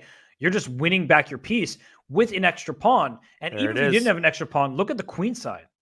Oh, Rook C6, right? Rook C6, Knight C6, and Rook C6? That's what I'm looking at. King F8. Yeah, maybe we shouldn't get too ahead of ourselves. Just trade everything on C6, right? Bishop C6, take, and you have 2 outside pass pawns. Yep, and that's exactly what he does. And not to mention that Rook C8 is going to be a massive threat in the resulting position. Maybe it's worth for Arjun to try to keep the rooks on the board, but then the bishop comes into A5. Okay, so Bishop D8, Rook C8 loses the queen for the price of a rook. There's some crazy ideas there with Bishop A5. I don't think that quite works. Okay. What other ideas? Queen A6, like a simple move. Seems okay, but you're going to lose G2. And I'm guessing Fabi really doesn't want to give up that pawn. But that's why these double pawns are so important, Danya. Remember in earlier games, Black was trying to get an outside pass pawn. Here, you're not getting that because your pawn's on G6. So even if Rook takes G2 comes, it doesn't have devastating effect. And for that reason, you can make a slow move. You mentioned Queen A6. Bishop B4 also comes to mind, slicing off the only escape route for Black's king. And Fabi makes a move kind of like that. He moves his queen up to B5. He wants Bishop B4 and Queen C5. Oh, there's a mate on F8. Yeah, that's what he's going for. Actually, what does Arjun Black do? Take on C6, but then what? Because you can't even play F6 because if Rook takes E6, exploiting the pin on the queen. Oh, this is over. This is a demolition. Rook C6, Rook C6. Keep the queens on the board. The Black king is getting mated. Wow. Apparently, the only move is rook g1. Oh, come But on. then black and white could even grab on e6 and get a pawn up endgame that's totally winning. Right. Rook e6, queen d7, rook g1, and that's done. So this is over. Completely over. Black doesn't have a move here. Holy smokes. Look at that preparation from Fabi. It's funny because I feel like Arjun was avoiding that with the white pieces, right? He was like playing these sort of offbeat lines, quiet variations. And then with black, this opening is literally called the Slav defense, quiet, shallow defense, right? So like it didn't stay quiet for long, and Fabi just blew him off the board. And Arjun's strategy just seems reversed. I mean, you're absolutely right. Normally, you avoid stuff with the black pieces. You play e4, g6, you play cagey stuff. Arjun's trying to play that cagey stuff with the white pieces. It's not working out. Now he's going for a main line of the black pieces. That's not working out either. Fabi looks like a new man in these last 3 games, excluding that very unfortunate moment in the last 5-minute game. Right. And look at that move, rook e2. C5. The rook is hanging, but you lose your rook on c6. Don't take that. Bishop c5 is a great move because the next move is e6 for white. e6 is about to crush black, win all the material. So bishop c5, even though your queen wanted to go there, we were just talking about it, bishop c5, now that things have changed a little bit, is precise, and Fabi is as precise as ever. Last-ditch effort by Arjun to whip up some counterplay. I think you could even play bishop takes d4 at an absolute minimum, and he does. And e6 is still coming. It is indeed. So king f8 runs away. You can take on e2, but then after the queen 66, the white king's a little exposed. So he's keeping the status quo. And now the queen's defended on b5. It means the rook is free to move. This is just rook d6. I think just wins the spot. But moves like a4, those are the kinds of moves that we take for granted from these guys. And they find them like 100% of the time. Mm-hmm. It's over. Goodbye.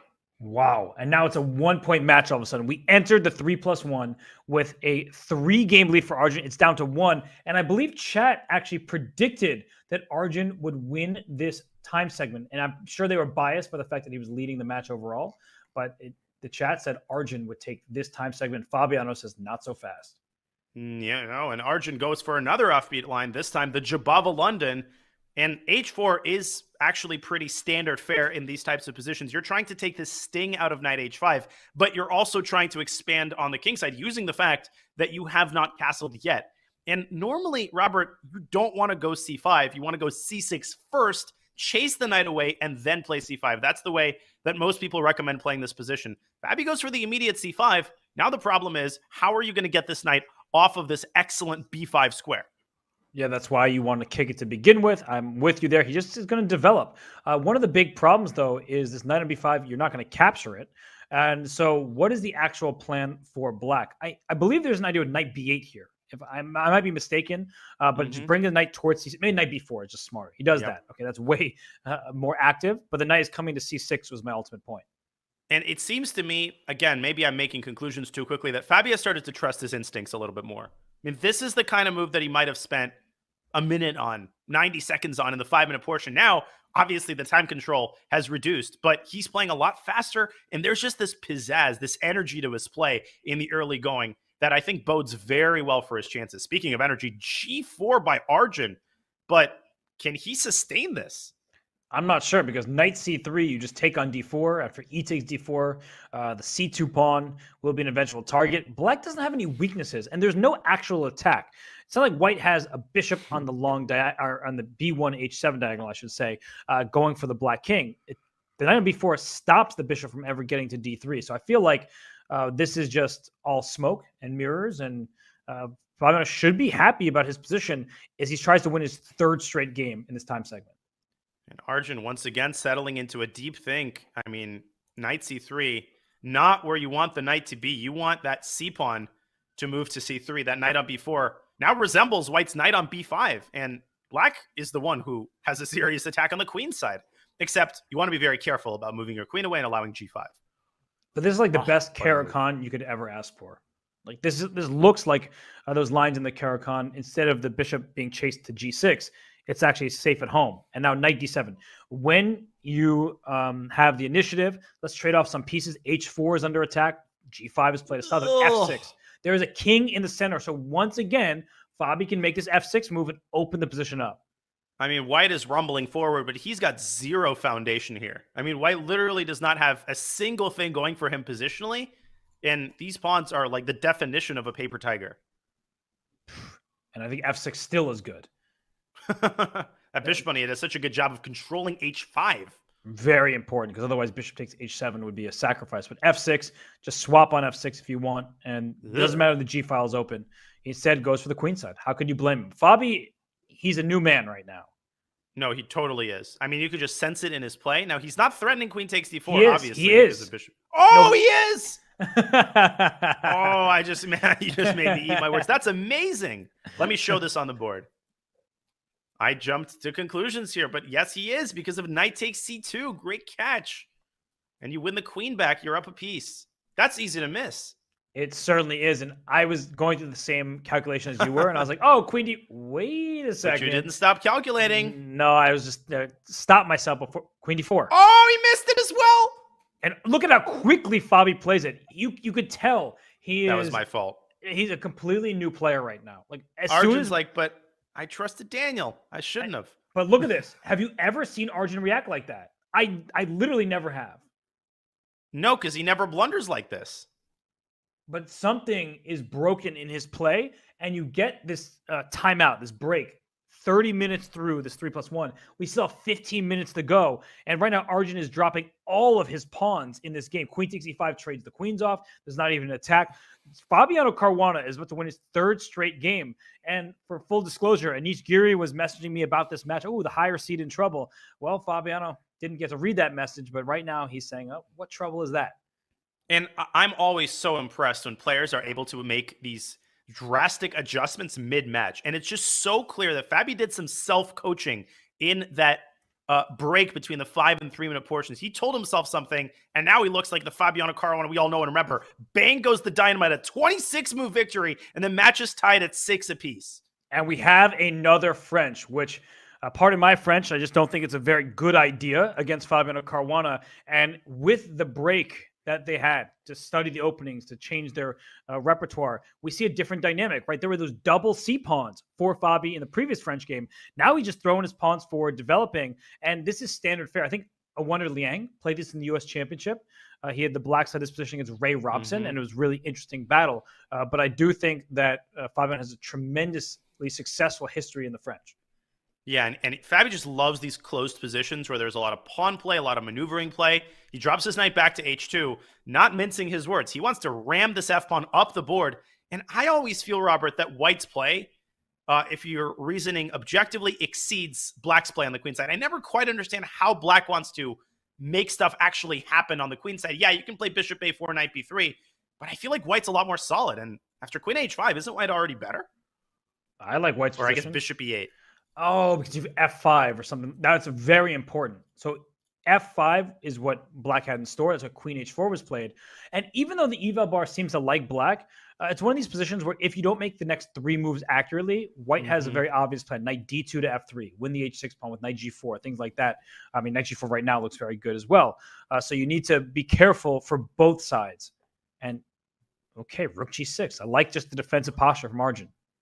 I like it a lot. Defending h6, and I think knight f6 is going to be met with bishop to e7, and white might have bitten off more than he can chew on the king side. I think the queen is just not enough of a piece to protect everything and manage the king side attack, but we will see. I guess technically it is a king side attack, even though white's the only king that's sitting there.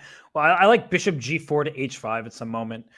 Here, black can go knight b3 takes c1, and it's sort of a long-term situation where black's position is better. You see the evaluation bar. We're not going to argue with it, but it's not clear how to proceed even after the knight take that bishop on c1. If you don't take the bishop on c1, the white's next moves will be bishop f4, rook moves, bishop g4 to h5, things like that.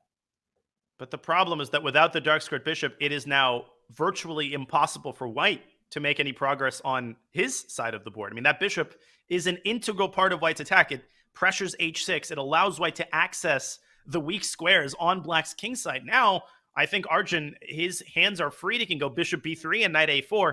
And if the b2 pawn falls, then white's position collapses like a house of cards.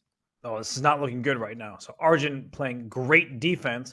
And now bishop f6, ef6, rook f6. That's 2 pawns advantage. But watch out for knight e5. You often want to vacate that square. It is a thematic idea. And f4, f5 is available for white. The rook on f6 is kind of trapped, Danya. So queen h4, if you're not paying attention, could even win that rook in some positions. This is a dicey situation. And I do like how Arjun has played this far. But here is a critical moment. Yeah, I'm not sure he should have grabbed that pawn. He's got to react accurately, and he moves his queen into e7, continuing to adopt that defensive posture, but queen h4 pins the rook. Okay, rook e8 defends the queen. That rook is still gasping for breath, though. And I think f4 makes perfect sense here, and Fabi plays it. Played it. And f5 is a pretty substantial threat, I feel. If I didn't know what the Evo bar said, I would have suggested that white is probably better here. Well, he plays f5, and what's actually the move here? Because knight takes e5, simply d takes e5, and your rook is trapped. Oh, the rook is fully trapped. You're going to have to give up an exchange and allow the queen trade. You know what I forgot about? There's a bishop on a4. What? I thought that d7 was just going to be lost. But like, you can actually take on f5 because the bishop on a4 covers that knight on d7. It's totally irrelevant. But maybe not totally irrelevant. It's like Ben Simmons. All it really does is defend. Okay, you and I have been texting about Ben Simmons. He's doing a lot better right now. Give the guy a little bit of a break. All right. King d8. Whoa, that walks the king right into the crossfire, doesn't it? This looks Arjun's very scary. Arjun's not himself right now. No, he is not. I mean, this king is just in danger. The rook is still trapped. Knight, what? D5? He's going to give up the exchange. Is he going to throw in a check on c5? No, he's just going to give up the rook. So bishop f5 here and just take. Ugh. Just total collapse here for Arjun. But amazing play by Fabi. f4 and f5. Playing patiently when he has to be patient. Decisively when he has to be decisive. Can he convert this into the full point? And even that move right there, king f2, that's like ultra precision. Because if you went rook h5, there's rook g8 to g6, things like that. So king f2 first. If rook g8, there's rook g1. Let's trade off those rooks. So great play, even in a winning position. They often say, right, the hardest positions to win are one positions. But Fabi's going to go king e3. He's going to go rook g1. He's going to go king d4. He's going to protect everything and then just make progress. Yeah, I mean, this is so hard to defend in the long run. You might survive for 10, 15 moves here, but eventually White's going to find some way to break through. I think the rook's landing on g5, the king's moving into d4, and something's going to give here. Something's got to give. Rook g5 looks great. Just protect e5 and attack h5. Bring that king right into d4. Rook d6 is available as well. No, something is really wrong for Arjun, and it was the first time he was so demonstrative. And his play is super shaky right now. I think all started with that English game. That was the game when his play style started to change. He got crushed. He wins the next game, but his play has not improved since then. Rook e6, obviously. Well, actually, maybe it's not obvious. No, I was going to say don't take on e6, but he does. But b6. Okay, king. Now king c5.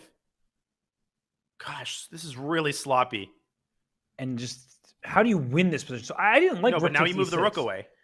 But I didn't like rook takes e6 to begin with. I felt like he could have just went king d4 directly, and black could have. Yeah. What was the point of taking? And in fact, you heard what I started to say, Robert. I was like, obviously you don't take on e6 here. Yeah. And precisely at that moment he took the rook. But can you blame me for thinking that move is unlikely?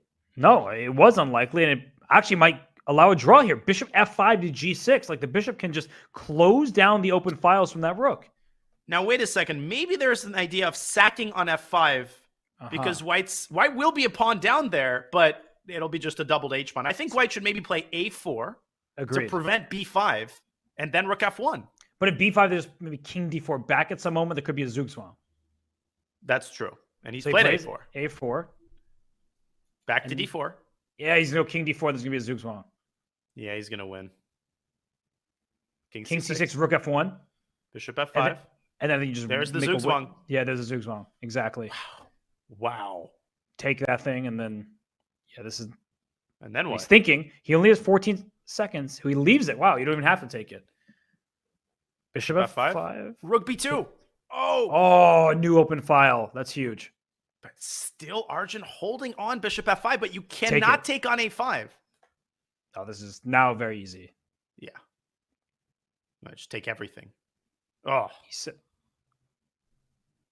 wow, Fabiano Caruana has won 4 straight games. He could hardly believe it himself. And Arjun Erigaisi, he is the white pieces. It's a Petrov, okay? Fabiano Caruana, in his tried and true opening, his bread and butter, the opening he used for many years against Magnus Carlsen and others. And now we see that we have a calm position once again. But what do you think, Donnie? Does Arjun just want to make a draw here to stop the losing streak? He needs that break. He needs that halftime break. There is a break after 30 minutes of the 3-minute portion. He needs it. He needs a deep breath. Arjun never loses 4 in a row. He never tilts like this. And all credit, of course, to Fabi, who is playing amazing. But look at what Fabi's doing. He's playing as solid as he possibly can. That is exactly what you want to do when you're playing a tilted opponent, because they're going to make the mistakes. You don't actually need to do all that much if you're in Fabi's shoes right now. And the best thing the top players do is, even when it looks like a draw, we see Magnus Carlsen do this for so many years, they still keep a little something there to play for more. And I think knight d5 here for Fabiano, there's a knight landing on f4. Next move, this is starting to look really good for black. The way he's positioned his bishops is so impressive. Instead, he plays a tamer move. He plays h6. No, knight d5 was begging to be played. I think he's happy with the score right now. And he's like, I have the black pieces. Let's just take it easy, make a draw. It's a classical approach. But I think he missed a chance there. But actually, I think white still might be a little bit worse. That bishop on h2 is totally out of commission. Normally in the Petrov, the pawn is on d5. Here it's on d6. Okay, now it's on d5. Whoa, hated that move. Yeah, I did not like up d5. the bishop. I did not like the trade and opening that bishop. That seemed completely unnecessary here. And now queen g3. I guess the a4 pawn is also hanging. So is he just going to play c6 and then go rook e8? And rook c8. He wants c5. Not c6. He wants c5. And queen a4. You can't take on d5 as queen d1 check. But maybe after queen a4, there's bishop g7. And then maybe an intermezzo check on d1. Ooh, very good. I think Fabi just wants a draw here. And is he getting it? That's the big question. So don't take on e2 because a6 is hanging, and then you go down a pawn. He missed. He missed it, but he still has king g7 because rook e8, queen takes d5. There's queen e1 check takes f2. So he has everything under control. Yep, and that's precisely what's going to happen. Oh, but g5 is hanging as well. So maybe I was wrong about the control. As is b2, as is c7. So white's going to emerge a pawn up. Right. Oh, this is a big missed up. I mean, if Fabi had gone knight d5 there, I don't think he would have lost the game. Now, he's suddenly on the cusp of losing. That passed d pawn is just going to rumble up the board. Can black garner some sort of perpetual check? Maybe a g4 at a timely moment? I don't know. And this is exactly what Arjun needed, because even if he doesn't win this game, he feels like he can be the stronger player. He can have the advantage. So Fabiano makes mistakes. He just showed you that in this game. So for Arjun, you need to not even win this game, but just find your belief in yourself. Yeah, you need to stop the bleeding because a 5-game winning streak is just going to enter crazy territory. That's a Mick adoption. Queen takes d7. It's safe to say Arjun is not going to lose this game. But No, can he drive that d pawn home? So the problem is if your pawn goes to d6, that covers the diagonal. Your queen is very importantly covering the f4 square and all these checks. So d5, d6 looks very nice, but d5 is about queen d2, and then d6, there's queen f4 check with the immediate draw. And one way you can lose the game is after d5, queen d2. If you drop your queen back to e5, you have to reckon with the queen trade on f4, and black's king is better placed. So maybe white can establish the protected passer there, but that needs to be calculated very carefully. For sure. And this looks like it's one of these situations done. If this were a classical game and then you make a draw, you're kind of like, I had some chances just to put more pressure on my opponent. But for Arjun, I think the key thing here is he's never worse in this game. I mean, there was that moment with knight d5 that we talked about. It was just kind of a flash in the pan. But here he has everything under control. So at least that will feel good for him as they head to the halfway break. Yeah, he just needs a little bit more confidence, a feeling that he can dictate the course of the game, as you're saying. And I think the accurate move here for Fabi is queen to d4. You have to prevent white's queen from dropping back to e5, and he is not about to give Arjun another opportunity at this game.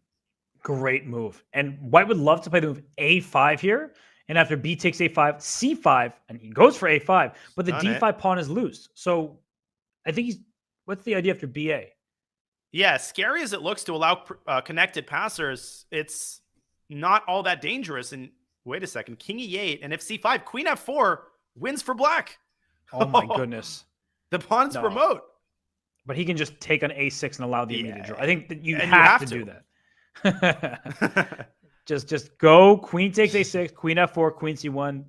They make a draw in that way, but do not blunder queen f4 check. And do not just try to play some random move to keep the game going. You cannot afford to lose another game right now, and you've got to take the wise route, as unpleasant as it is to give up another white game. You called it. Stabilize, make the draw, go to the break. You're only down a point if you're Arjun. Right, and he was getting blanked in this time control. So even the draw will be important for his confidence. And for Fabiano, I mean, what a comeback it's been. Down 3 points, they're losing. He lost on time. He lost in time in the final 5-minute game, and yet he came out blazing hot in this time. I can't believe he was down 3 points 30 minutes ago. Wow. Yeah, it feels like forever at this point. Don't take f7. No. Don't even think about it. Okay, it's a perpetual check. And there it is. Okay. And it is break time for these players. So they are going to leave, work on some of their openings, just get some fresh legs and fresh eyes. But now, I can't believe we're saying this, Danya. It is a 1-point lead for Fabiano Caruana as Arjun Erigaisi leaves his room and gets refreshments. I mean, it's just been 2 completely different matches. I mean, match 1 ended with about 15 minutes left in the 5-minute portion. And then match 2 began. And Fabi is, the best phrase to use, a new man. He's confident. He's trusting his instinct.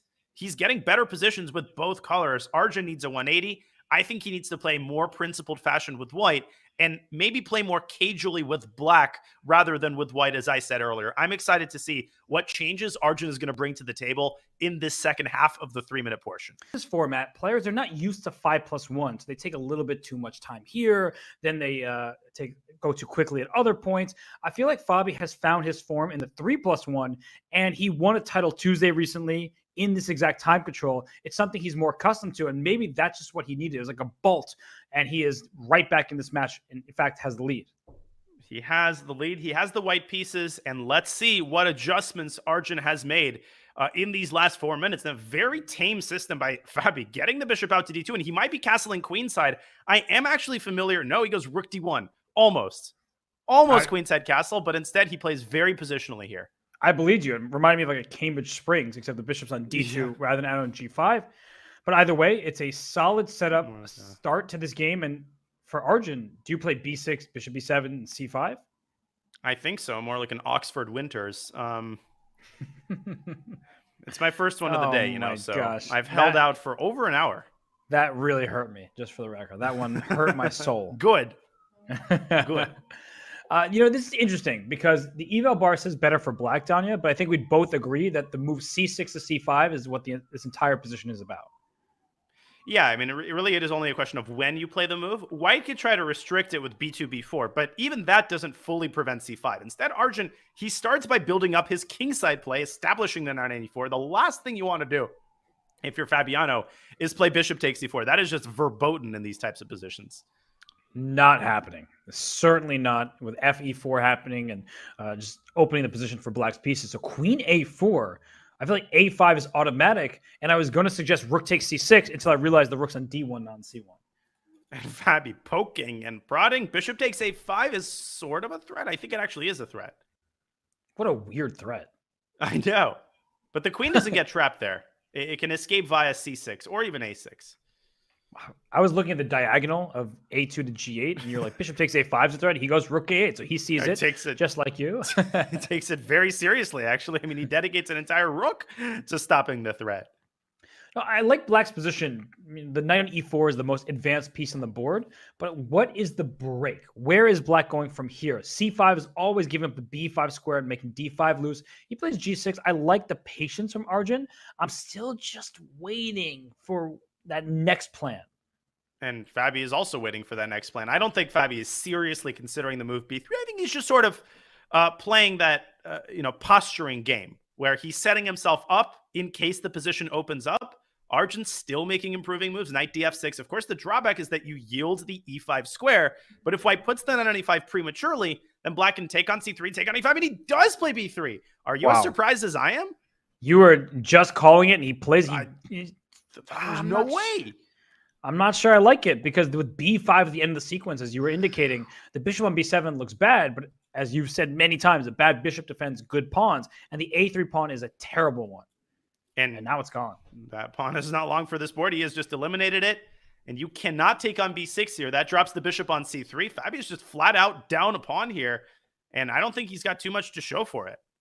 Yeah, it looks like he just blundered, if we're being honest. And good play thus far by Arjun. A really nice second half to begin this time control. I mean, he needs to feel the momentum. He needs to believe in himself. And right now he's outplaying Fabiano Caruana. And that last game was actually a very important one. That stable draw that he made from a position of strength, I think you called it. It wasn't a result that would satisfy him in the moment, but it convinced him that, no, he's not going to lose every game in the 3-minute portion. Yes, he can still call the shots against Fabi, and that's exactly what he's doing in this game. But can he capitalize on this opportunity? He's up a pawn. Bishop takes c4 has been played. And Fabi does have certain assets in this position, Robert. I mean, black's king isn't feeling too comfortable. The queenside pawns are still weak. So one mistake could turn this around immediately. Right. I mean, look at the king on g8, the bishop on a1. At some point, dc5 is in the air, but queen c7. A nice move. Saying no d takes c5 for you. The e5 knight needs the defense. And rook b1. Rook a8 looks like the choice for Arjun. Go to the open file, attack the bishop on a1. Yep. And rook a8 indirectly defending the b6 pawn. In the event of queen takes b6, take, rook takes a1 is a check. And knight e2 by Fabi, dragging his knight over potentially to f4, maybe also to c3 and b5. I really like the way Fabi's handling this very difficult situation. And c4, committal choice from Arjun. What he wants to do is protect b6, which is defend tactically, but he would love to play b5 to b4. That's easier said than done. But if he's able to accomplish that, he's immediately winning. He is indeed. And of course, Fabi, he holds Arjun in the highest possible regard. I mean, these players respect each other. We remind you that in his podcast episode recently, Fabi picked Erigaisi as perhaps the most talented junior, saying that his chess is incredible. And Arjun has shown that here. I mean, outplaying Fabi like he's managed to do thus far has been nothing short of amazing. But that 4-point comeback by Fabiano Caruana has turned this match on its head. And yet, a big opportunity here for Arjun Erigaisi to strike back and tie the match. Bishop c6 is on the board. Arjun trying to shove that pawn down to b4. And I think Fabi's running out of resources here, Robert. Yeah, he looks like he's getting away with it. b5, b4 looks borderline unstoppable. Arjun down to 40 seconds. That's the one thing I have as a concern. And bishop e8, that looks like the prudent choice because you need the queen defending the rook on a5. Bishop b4. I don't know about that. That gives up a lot of the dark squares. That's going to make it really hard for black to shove that pawn down to b4. And it's just a good illustration. The bishop pair is strong, but having just a lone bishop, not always great. So rook takes b4 was available. Instead, he goes queen e1. Now the bishop's hanging, so he goes back to d6. Yeah. A little shaky from Arjun right here. And what I would not repeat with Fabi. That's exactly what I was going to say. Knight e2, excellent positional move. He's going to move his bishop back up to c3 and create that massive blockade on the dark squares. So he's going to say, hey, Arjun, you're up a pawn. That's great. How are you ever going to get this pawn at b4? And here come the knights. Then I can go to e6 into c5, for example, because if you ever take the knight on c5, you open up the long diagonal. So h3, calm play from Fabi. Queen e7. Arjun still trying to prepare b4, doing what he can. And rook b8 probably next. How is Fabi going to stop that? Rook a4 is also a big threat, I think. Oh, even better. Oh, I think rook a4 just wins. And he found Bishop a5 might have been the only chance there. Just to stop the rook from getting to a4. Good point. Yep. Now everything is in place. b4 is happening on the next move. Valiant defense by Fabi, but I think it's coming to an end.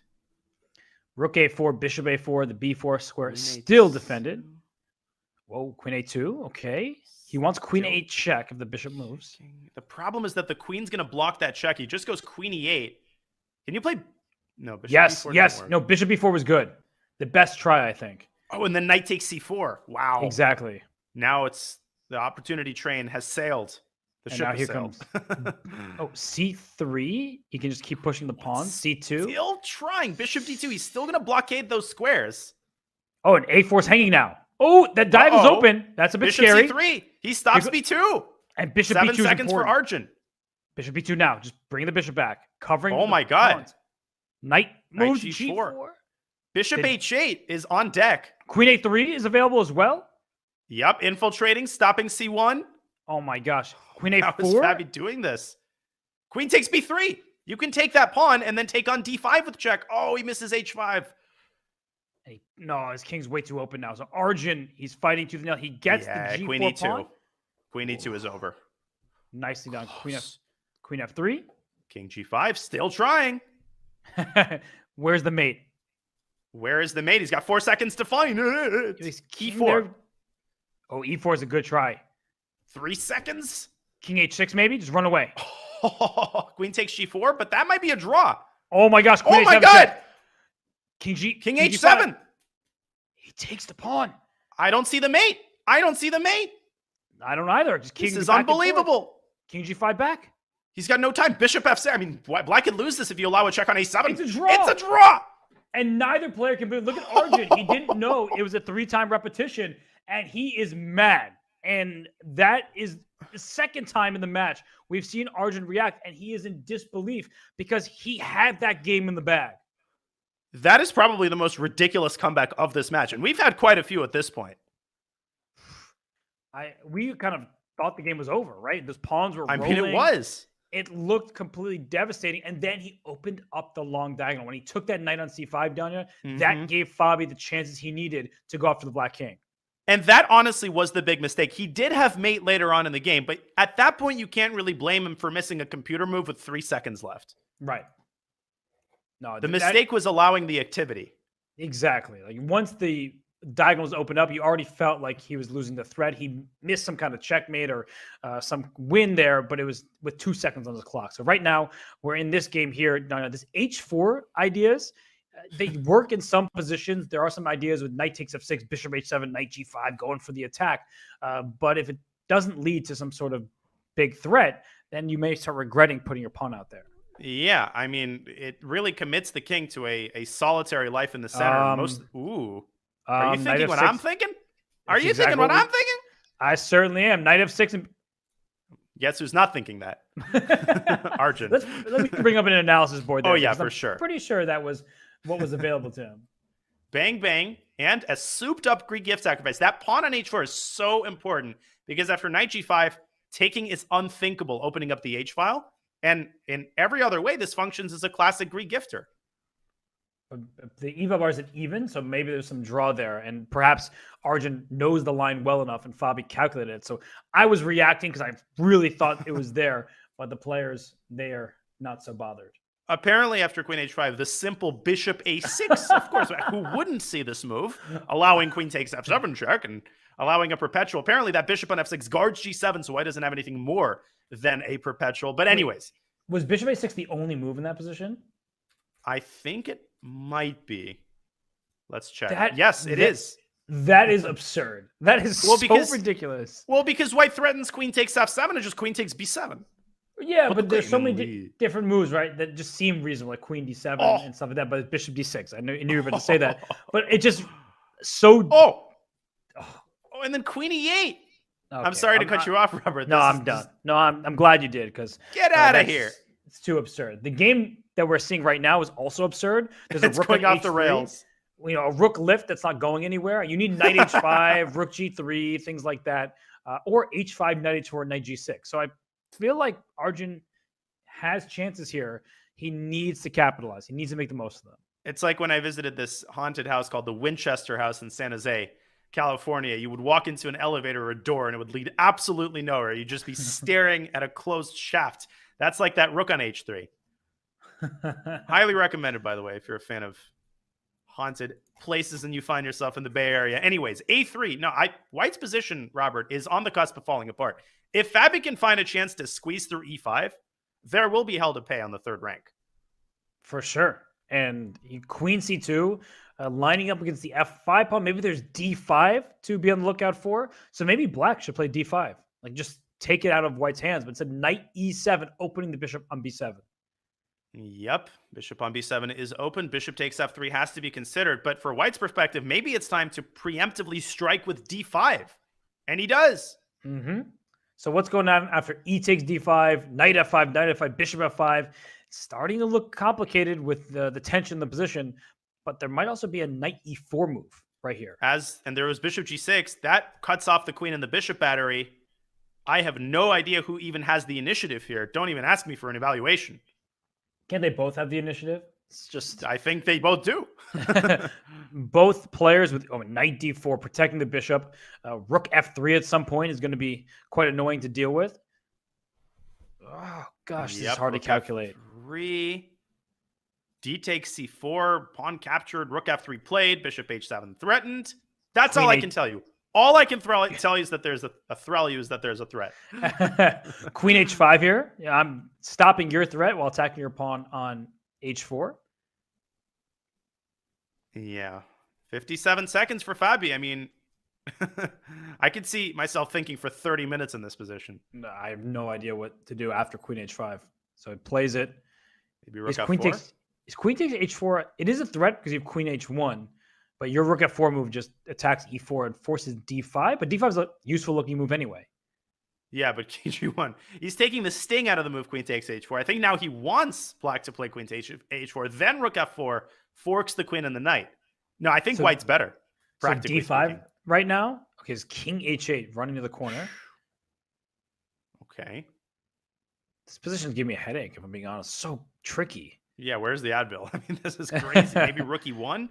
But that walks the rook right into the crosshairs of the black rook. Bishop d7. Bishop d7. Our reaction is always the same. We just say the move in like a surprised tone. I was looking at 6 different moves, and Bishop d7 wasn't one of them. Rook e5. Do you remember Fabi played a rook e5 earlier in the match when he had that attack? He ended up losing that game, but it was a useful move regardless. Yeah, I totally remember that.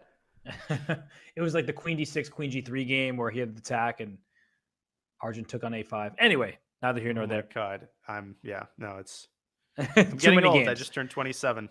Exchange sacrifice from black there. Right now, it's a knight and a pawn for a rook, but that bishop on f8 is about to go to sacking it back. I was going to say that seemed tempting. So rook d7 is about to hurt.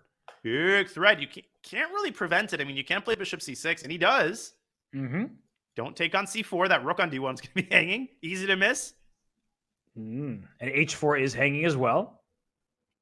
You also don't want to go g4. That reopens the bishop and allows queen takes h4. Yeah, that's off the table, as is g3 because of queen f3. 18 seconds for Arjun. He's down the clock just like Fabi. He needs to find a move here. What's crazy is how black's bishops are controlling all of the key squares on the d file, and now they're attacking as well. Yeah, h4 is hanging for real. Oh my gosh. Bishop e3, trying to douse the flames of the initiative with a trade. Bishop e4. Bishop e4. The queen cannot take it. Oh, that was a great move. Instead, he hits the bishop, but the bishop drops back and takes the pawn. In comes the queen. Uh-oh, g2 is threatened. In comes the rook. Rook f6. What's the follow-up? Bishop takes g2? No, f6 was hanging with check. Rook h6, king g7. He's just saying, I'm one check, not a big deal, running away. Rook h8, attacking h4. There's a check on d7. The king is driven out into the wilderness. It's mate. Queen d6 is mate. Goodbye. Queen d6, rook g7, rook queen g6. 6. Oh.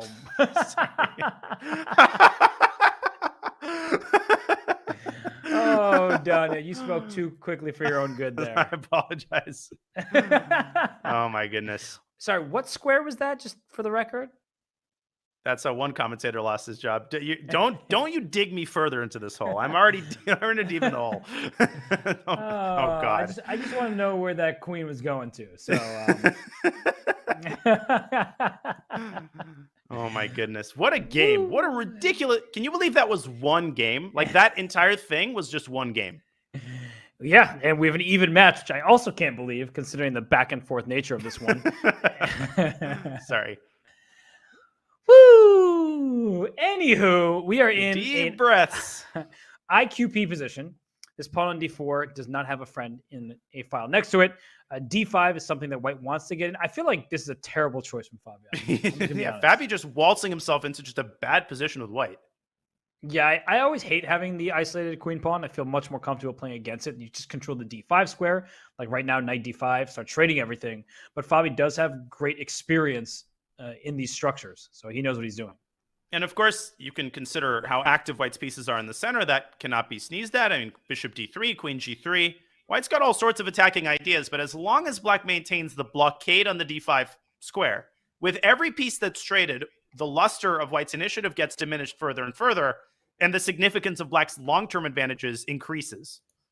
For sure. I mean, look at what Arjun's doing. He's just planting his knight on c4. Let's trade. And if you trade all of the minors in c4, then a queen d5 will eventually happen. So look at this. Bishop takes c4. Typically, you see people trade knight for knight, but Fabiano understands the dynamics here. He needs to keep some activity, and knight on e5 is a well-positioned piece. The bishop on the light squares was doing nothing. And it can also be used kind of as a chisel. You can drop it back to g4 and replace the knight with a bishop. There's obviously mate threats galore, and black can push the pawn up to f6 at the right moment. I wouldn't do it immediately, but it can be done if you're desperate to cover the dark squares. For sure. And look at this, a trade of bishops is offered here. Will Fabiano retreat his bishop? I don't think so, because bishop g3, there was c3 for black. So he goes queen g4, saying, let's trade on my terms, get my queen active, and watch out for queen h6 at some point, h4, h5, things of that nature. Knight g4, knight f6, and c3 comes to mind to open up the queen side. I'm not sure entirely who that favors. I would imagine that it favors black with that monster bishop sitting on d5, but Arjun probably investing some time, making sure that he doesn't get mated on the king side. So he plays rook b8, just going after the b2 pawn first. And something to note is the queen on d8 is stuck defending the d7 square for a while, because knight d7 would be a fork. Easy to forget about that. Rook to d2, defending b2. Maybe the black rook can sneak into b3. Not sure what that does exactly, just a cool-looking move. Well, he plays it. I think that h4 is what I would look at. He goes rook e3 instead, just trading off the active black rook. Queen b6, so easy to blunder knight d7 in these types of positions. It's easy to remember it at one point and then forget about it when the rook moves away from b8. For sure. So watch out for knight d7 ideas. And well, what else can you do? You don't want to really take on e3, I feel like. So he goes queen b8, so the knight is pinned. Knight is pinned.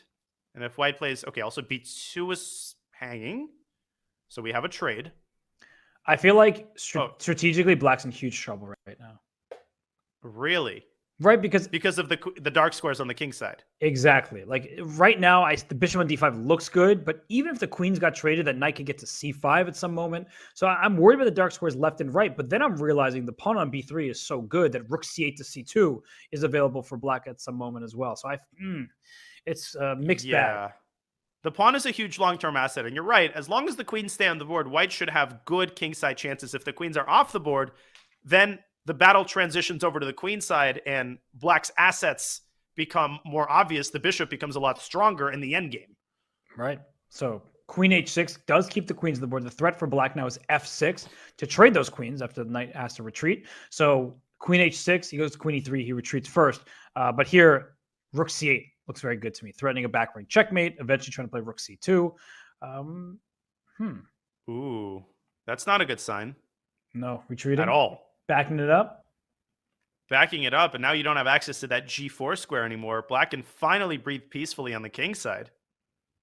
There comes the rook. What's the actual threat for black? How do you continue here if you got a few free moves? How would I continue with black? Well, probably I'd put a queen on the c file, and then I'd sort of make a blank expression and throw my hands up. I think queen c7 to c4 is where it's at, because then you threaten to trade on d2 and win the d4 pawn. So I think queen c7 is a good start, and king f2 is unavailable because h2 would be hanging. Yeah, queen c4, let's partay, and f3 creates luft, but it also creates obviously weaknesses on the king side. Rook c1 and queen f1 could follow if the knight moves away from d3. And Arjun playing a more patient move, but I really liked your idea. I thought queen c7 should have been the first order of business for black. You like my idea because it was your idea. You told me queen on the c-file, so I said, hey, sounds good. No, I like your idea because it was my idea, but it was ultimately your idea that it was my idea. And rook f2 play. One thing to watch out for is if whatever takes on c2 and the king can get over there, it could be a losing endgame for black. So black has the initiative, black has good control, but if you just forget that rook takes c2 is available, then it can be an issue. So knight e1, let's trade on my terms, says Fabi. Please take me on f2. The king will take back. And a hard decision to make. I like the idea of keeping the rooks on the board, also because of the clock situation. It's just so hard to contain black's queenside play with 30 seconds on the clock. But Fabi's doing a good job of it. He moves his knight back to d3. Obviously, he doesn't mind a repetition. There's no way Arjun's repeating here. No. Queen b6, maybe? But knight c5? Oh, and then there's... And then, e5, queen takes e5. The rook can cover the check. We both were looking at the same square. Yep. And be careful with your Arjun, because now without much time, the king safety, not clear in the dark squares. So 20 seconds for Arjun. Gotta go. If Fabi can just find an opportunity to make some lift, I would just throw that h-pawn up to give yourself a square. He goes to h3. I was looking at h4, but he's playing a little bit more cautiously. And now what? Yeah. You don't want to go f4 and reopen the bishop. No, I would hate that. He's losing d4, though. 5? Rook d4, knight c6, rook d1 check. Oh, and it's happening. Oh, this is really bad news for Fabi. And you could see on his face. Queen e5! Oh, and rook d1. It's over. He blundered that knight. Arjun played such a nice queen e1. God. Everything he blundered all his pieces. Fabi in time trouble. It rears its ugly head. And Arjun Erigaisi, talk about a comeback. He was up 3 points. He loses 4 games in a row. And now he has regained the lead. So great showing here. Great rebound by Arjun. Honestly, just taking a moment to appreciate this match has been amazing. This is our first SCC match, and it bodes really well for this season. It's a 1-point match. We've got 6 minutes to play in the 3-minute portion. There's 30 minutes of bullet coming up, and Fabi has to improve his performance in these time scrambles. He really does. I mean, when the seconds are dwindling, that's when he struggles the most.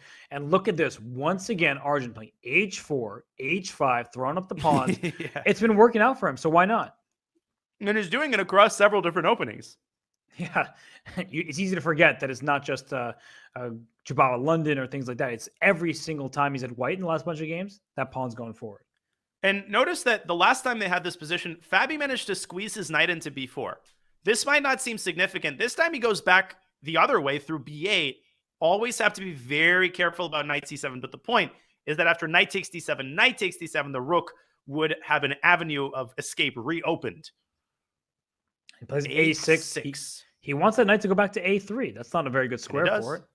So now for Fabi, does he take on d4? These little decisions are very difficult. Like when to release the tension, when to keep it there. He just plays knight c6 instead, and the eval bar doesn't seem to like it.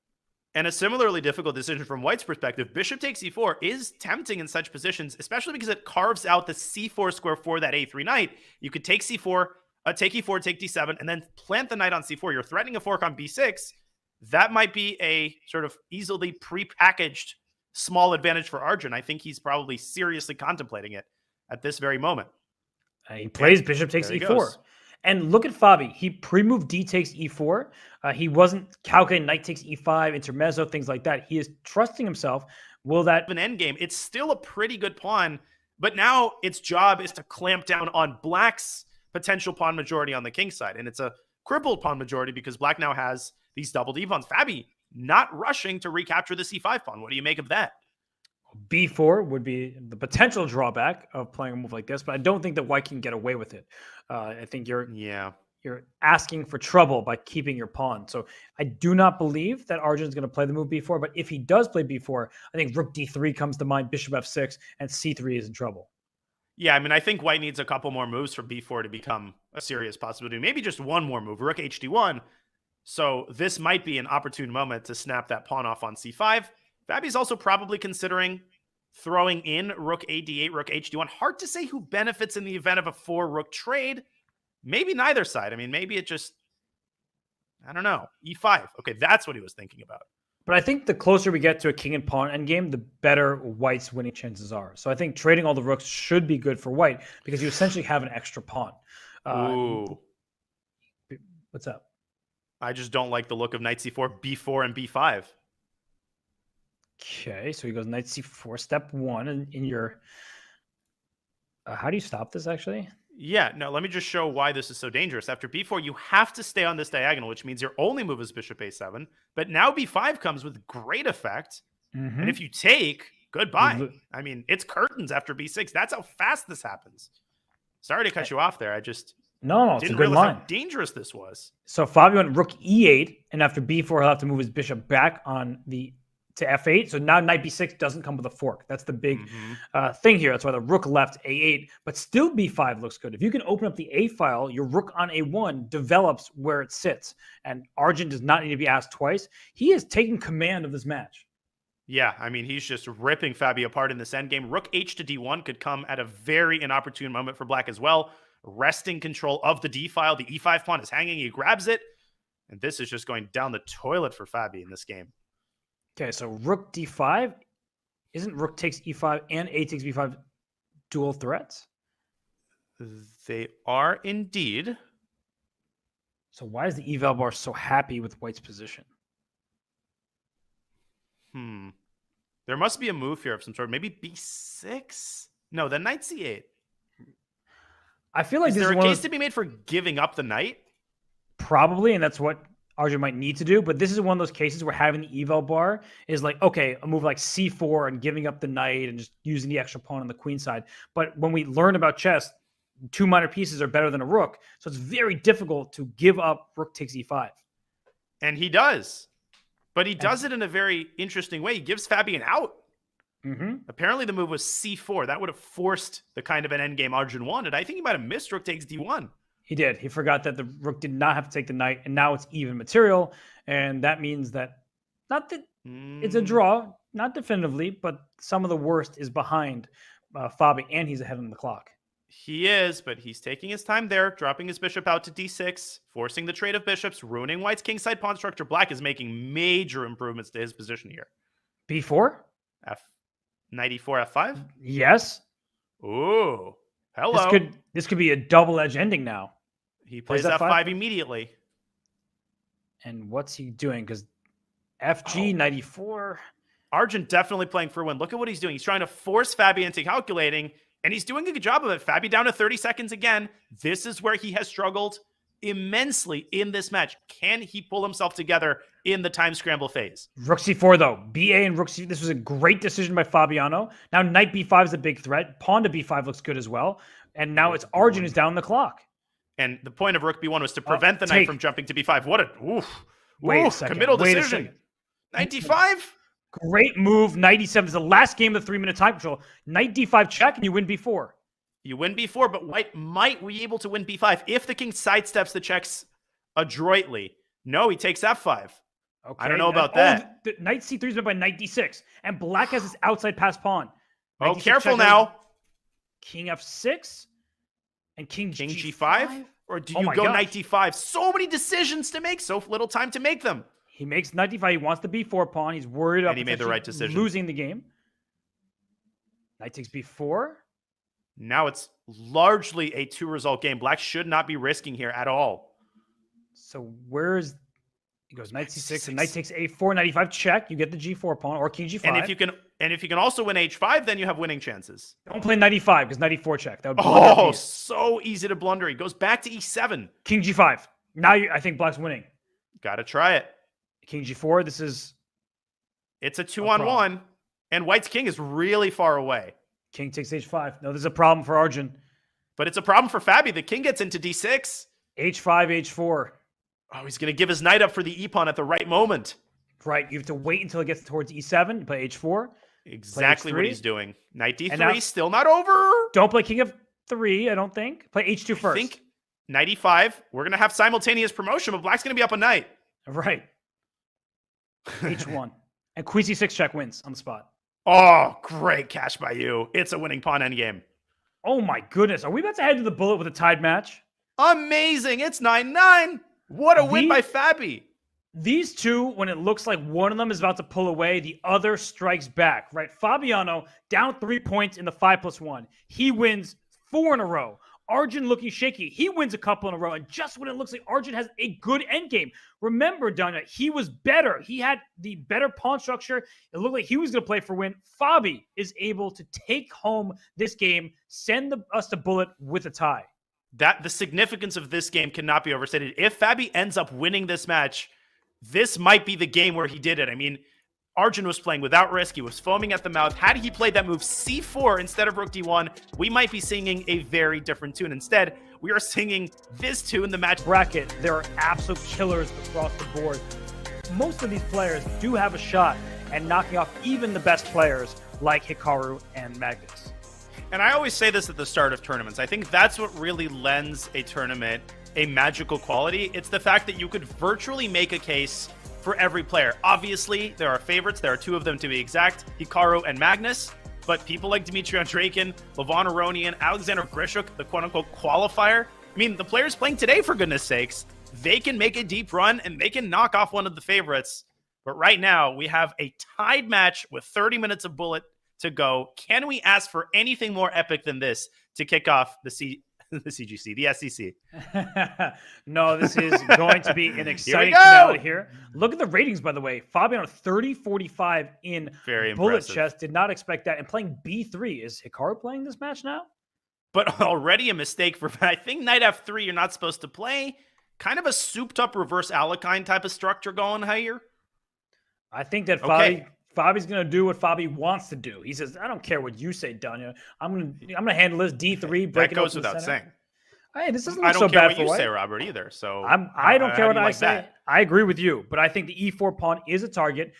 This control of the center is nice for White, and Black does need to play Bishop D7, Knight C6, and then challenge the White Knight on D4. Yeah, I mean, this knight is incredibly strong. The bishop on B2 lies in wait, waiting for an opportunity once the knights move away. And A3, very careful move by Fabi, restricting the mobility of Black's knight. It's just sort of a normal, complicated middle game. I would definitely choose White here at this point, though. Yes, and Rook D1. This is actually starting to remind me of the game between Dingley Ren with White against Timur Rajaba from the candidates, where things started to look normal, but then White's king is in the center, and Black just strikes on the queen side with his A5 move, and he gives up B4. That is a nasty little move. There was really no way around that. If he had taken on A5, he would have lost the pawn on A3, and then he would have ended up having to give up his bishop on top of losing one of the queenside pawns. Do not take on B7. Rook B8 will win the bishop on B2. Literally saying the same thing. Yeah. So Fabi's just playing as if he's equal material, but he is down a pawn. Arjun is obsessed with pushing the H-pawn in like every position. Hey, he's a player of this generation, just pushing the H1 Alpha Zero style. There he goes again. But Fabi asked for it with G3. I don't know if that was a necessary move. And he was Knight C2, so he's retreating. I thought he was going to go Knight B5, start trading off pieces. Okay, you should think about taking B7, but still there was Rook B8 trapping the queen. Now the knight, where is it going exactly? Okay, Whoa. Bishop C. What's happening here? Just trade everything? And I would shove that pawn down to H3 to create the preconditions for a back rank mate. So important in bullet, Robert, to create these tactical precursors so that you benefit in the event of a time scramble, so that you just get more lucky later on. You And called he does it. just that. Right, now all these trades, Black has an Knight extra G4. pawn. Ugh. Knight G5 to F3. Ooh, and the other knight can come in. Oh, exactly. Yeah, Knight G5, Knight F3 is curtains. And if Knight E4, Knight H2, King G1, Knight F3 check is a fork. So Oh, great calculation. down goes everything. Yep. And Rook A1, Knight G4, H2. I think Knight G4 was a little bit sloppy, but this should still be a pretty easy win. Oh, good move, King F3, though. Oh, This maybe is- not. Yeah, King comes back to G2, defends everything. I mean, all Arjun had to do was put his own rook on the first rank, Robert, and then Fabi would have had no way to stop the pawn. Now the scene has shifted. Right, bring that knight. Where's the knight But going? where? though? Knight C4, B5. And then F3. I don't think you're in time, but that's what I'm looking at. Knight- Is F3? Wait, what? F3 and then still B5? But take B5. on G4. But then I thought Rook D2 there. Oh, Wait he's a giving up second. the pawn? White's not even worse anymore. Arjun panicking here. He's still better, though. Look at White's king. Knight H5. Hunting. And Rook D7's coming. And where's that Black King going? Yeah, who's hunting whom? King F. Oh, there's mate threats galore. Okay, take on G5, take on E5, so you can't win a piece. Oh, knight F3. No, the knight takes F3 and rook E2. And he went the wrong way. He should have went king F2, I think. He went the queen side over here. I can't even say the words. 1 second. Fabi's escaped. King C1. Will we see a draw? Or will we see a checkmate? It's a draw. No, Fabi going for it. No, he's not. What a game. We're still tied here in the SEC, the first matchup of this year's event. It is 9F, 9F. We get back to the English, a reverse Sicilian, in fact. And for 500 Caruana, I mean, he actually had the lead on the clock down the stretch. That will be important for him. But look at Arjun go down. He's had more time than he started with. Yeah, but those were two big misses by Arjun. The last game of the 3-minute portion, and that last game, he was totally winning. He was one move away from just ending the game outright. All credit to Fabi, though. He is resilient he is just pulling off Magnus Ikaru level comebacks here. Can he capitalize and win a game here? He's got a great position. Both players have over a minute. I think these are the types of positions that Fabi thrives in. He is compact structure. All of his minor pieces are near each other. He's pushing pawns, controlling the breaks. White is very passive. And here comes the knight to G5, pawn to F4, pawn to F3. I think that Arjun is in huge trouble right now. No, he totally is. He's flopping about on the first couple of ranks. He's got this pawn on B6, which is normally a big asset in these positions, but there's just no way you're getting to the B7 pawn. I love this decision by Arjun to play D4. He has to change the nature of the position, push that pawn down to D5, open up the center, and take the focus off of the king side. Look at Fabi's clock. One full minute unbelievable. There. He's been pre-moving. He's been making good, quick choices. And now he can, look at that. Bishop D5, Rook C8, taking the open file. D5 will be loose. The bishop on G2 is entombed back there. I don't know, though. I'm worried about a potential sacrifice on F5. Maybe you go queen B4, chip away at the king side. I think this is more double-edged than it looks. I'm with you, though. That is a good point. If you can sack on F5, that's trouble. Or sack on G4. Even here, that could be a good practical option. Again, the key is to change the nature of the game. Force black to defend for a change. Queen B4. So trade and put bishop H6. This is a huge moment for Fabi. Oh, and then queen C7, bishop takes E3. The queen is defended. That's really important. The queen is defended there on D7. Otherwise, queen C7 would almost win the game for white. And the bishop is totally imprisoned. The only way out is to push the E3 pawn. But Robert, that creates a massive weakness on F3. This is looking really bad. So Arjun needs to find a way. Queen C7, queen takes D5. Yeah, I didn't have a follow-up in mind. I actually missed queen takes D5, and I think so did Arjun. I was trusting you. You know, I'm like, I don't see it, but I'm trusting Danya over here. Okay. So knight C4. Can I just go after the B6 pawn?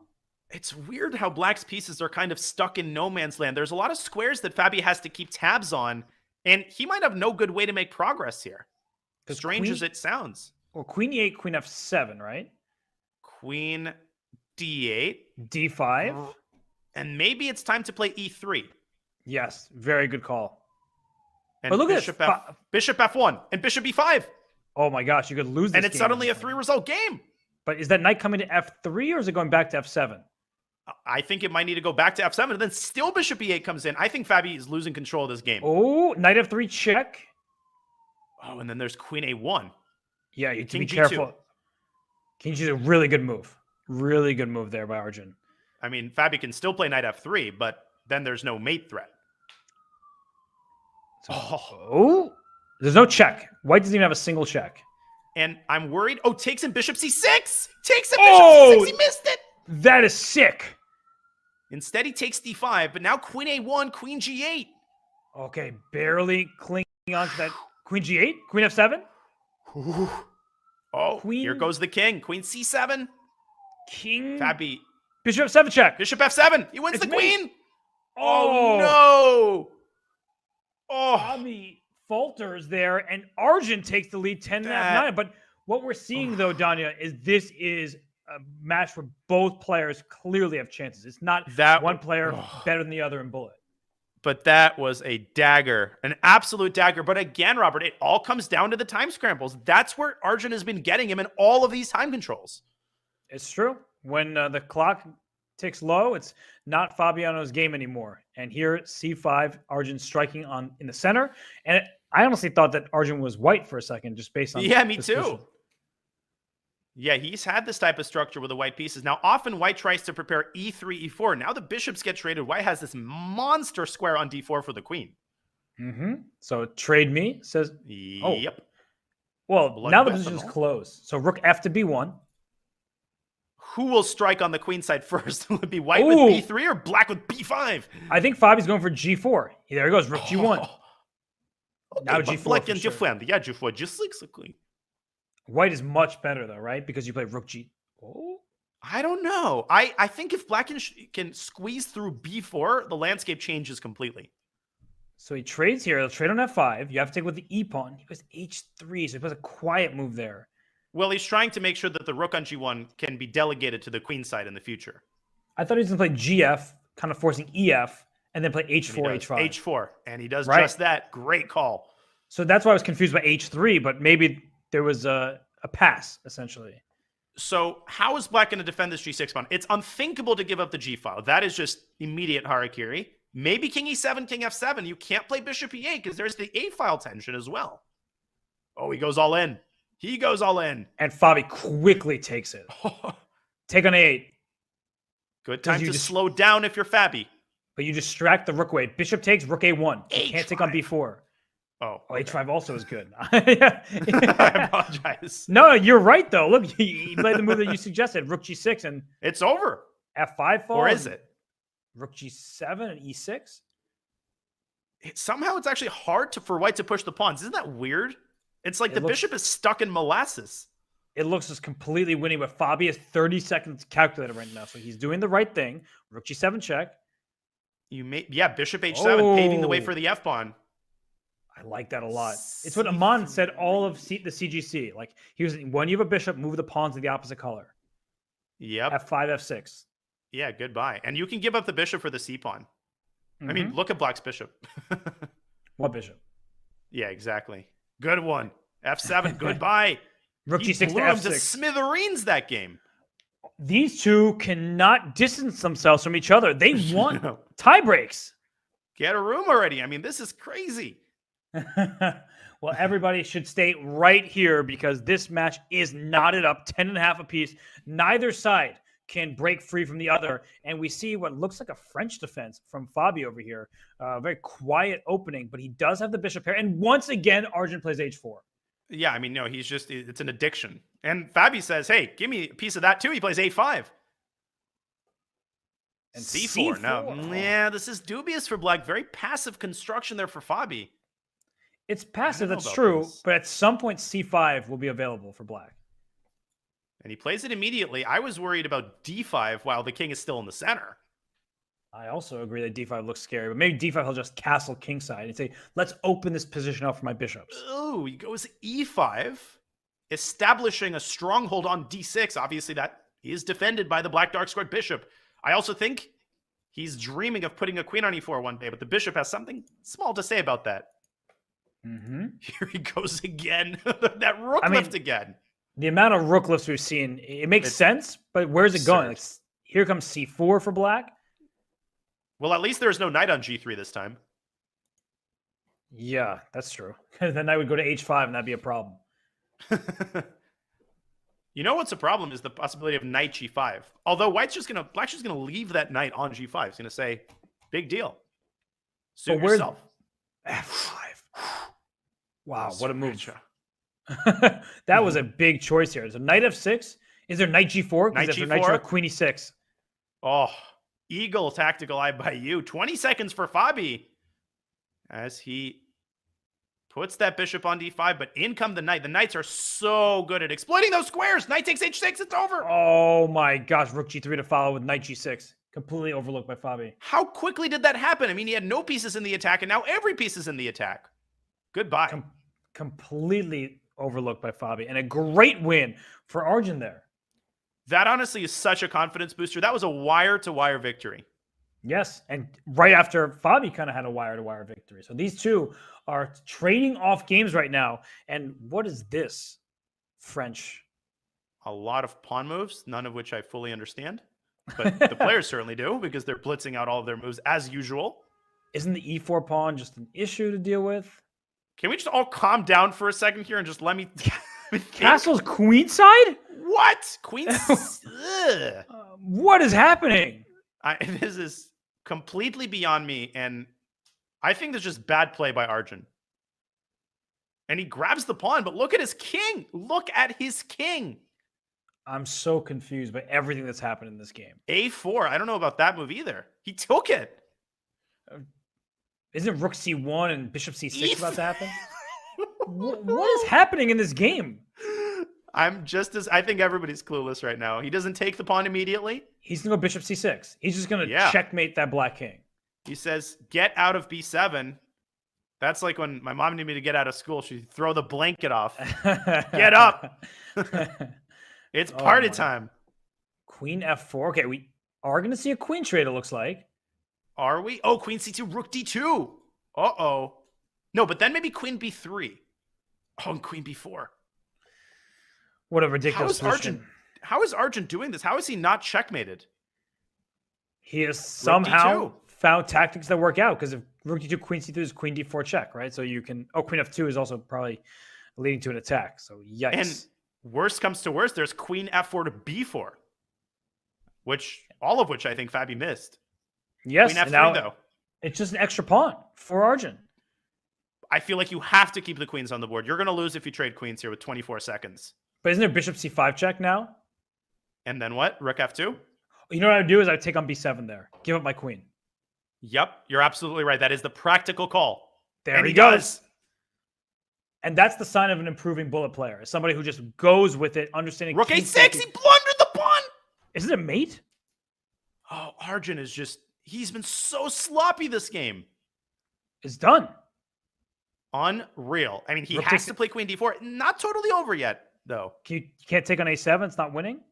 I don't like Rook takes A7 at all. It's a bad bullet decision. Two pieces for a rook is always hard to handle in a bullet game. He could have moved his H-pawn first. Yeah, there was no rush. The bishop wasn't going anywhere. Still better for white, but I think Arjun's going to pull out a draw here. I think he's going to pull out a draw. Very good chances. Rook B5? B5. Yep. But look at Fabi. He's going after these kingside pawns. H5, perhaps? But is he sending them where they want to go anyway? Yeah, if he goes H5, G5, G4, G3. Oh. But he finds G5. King H2. Interesting try. It's a 3-result game now. It's a 3-result game.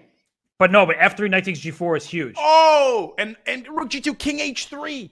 Yeah, you have the outside path. Whoa. Whoa. Oh, it's winning, though. There goes the H-pawn. Pawn is too fast. It's too fast. Black's going to stop the pawn with his rook. But here comes the king. But the king is cut off. Look at that. King G5 and then H7. Rook G8? No, H7. King F6. H7 here. The presence of the G2 pawn is so important. Arjun trying everything he can. And Fabi let him go. He let him get his pawn to E4. And how is he going to draw this, though? Move! Move! Oh, he's 1.4 seconds. Queen me. Oh, no, he's allowed for motion. Rook B8. In no time. It was still a draw after Rook B8.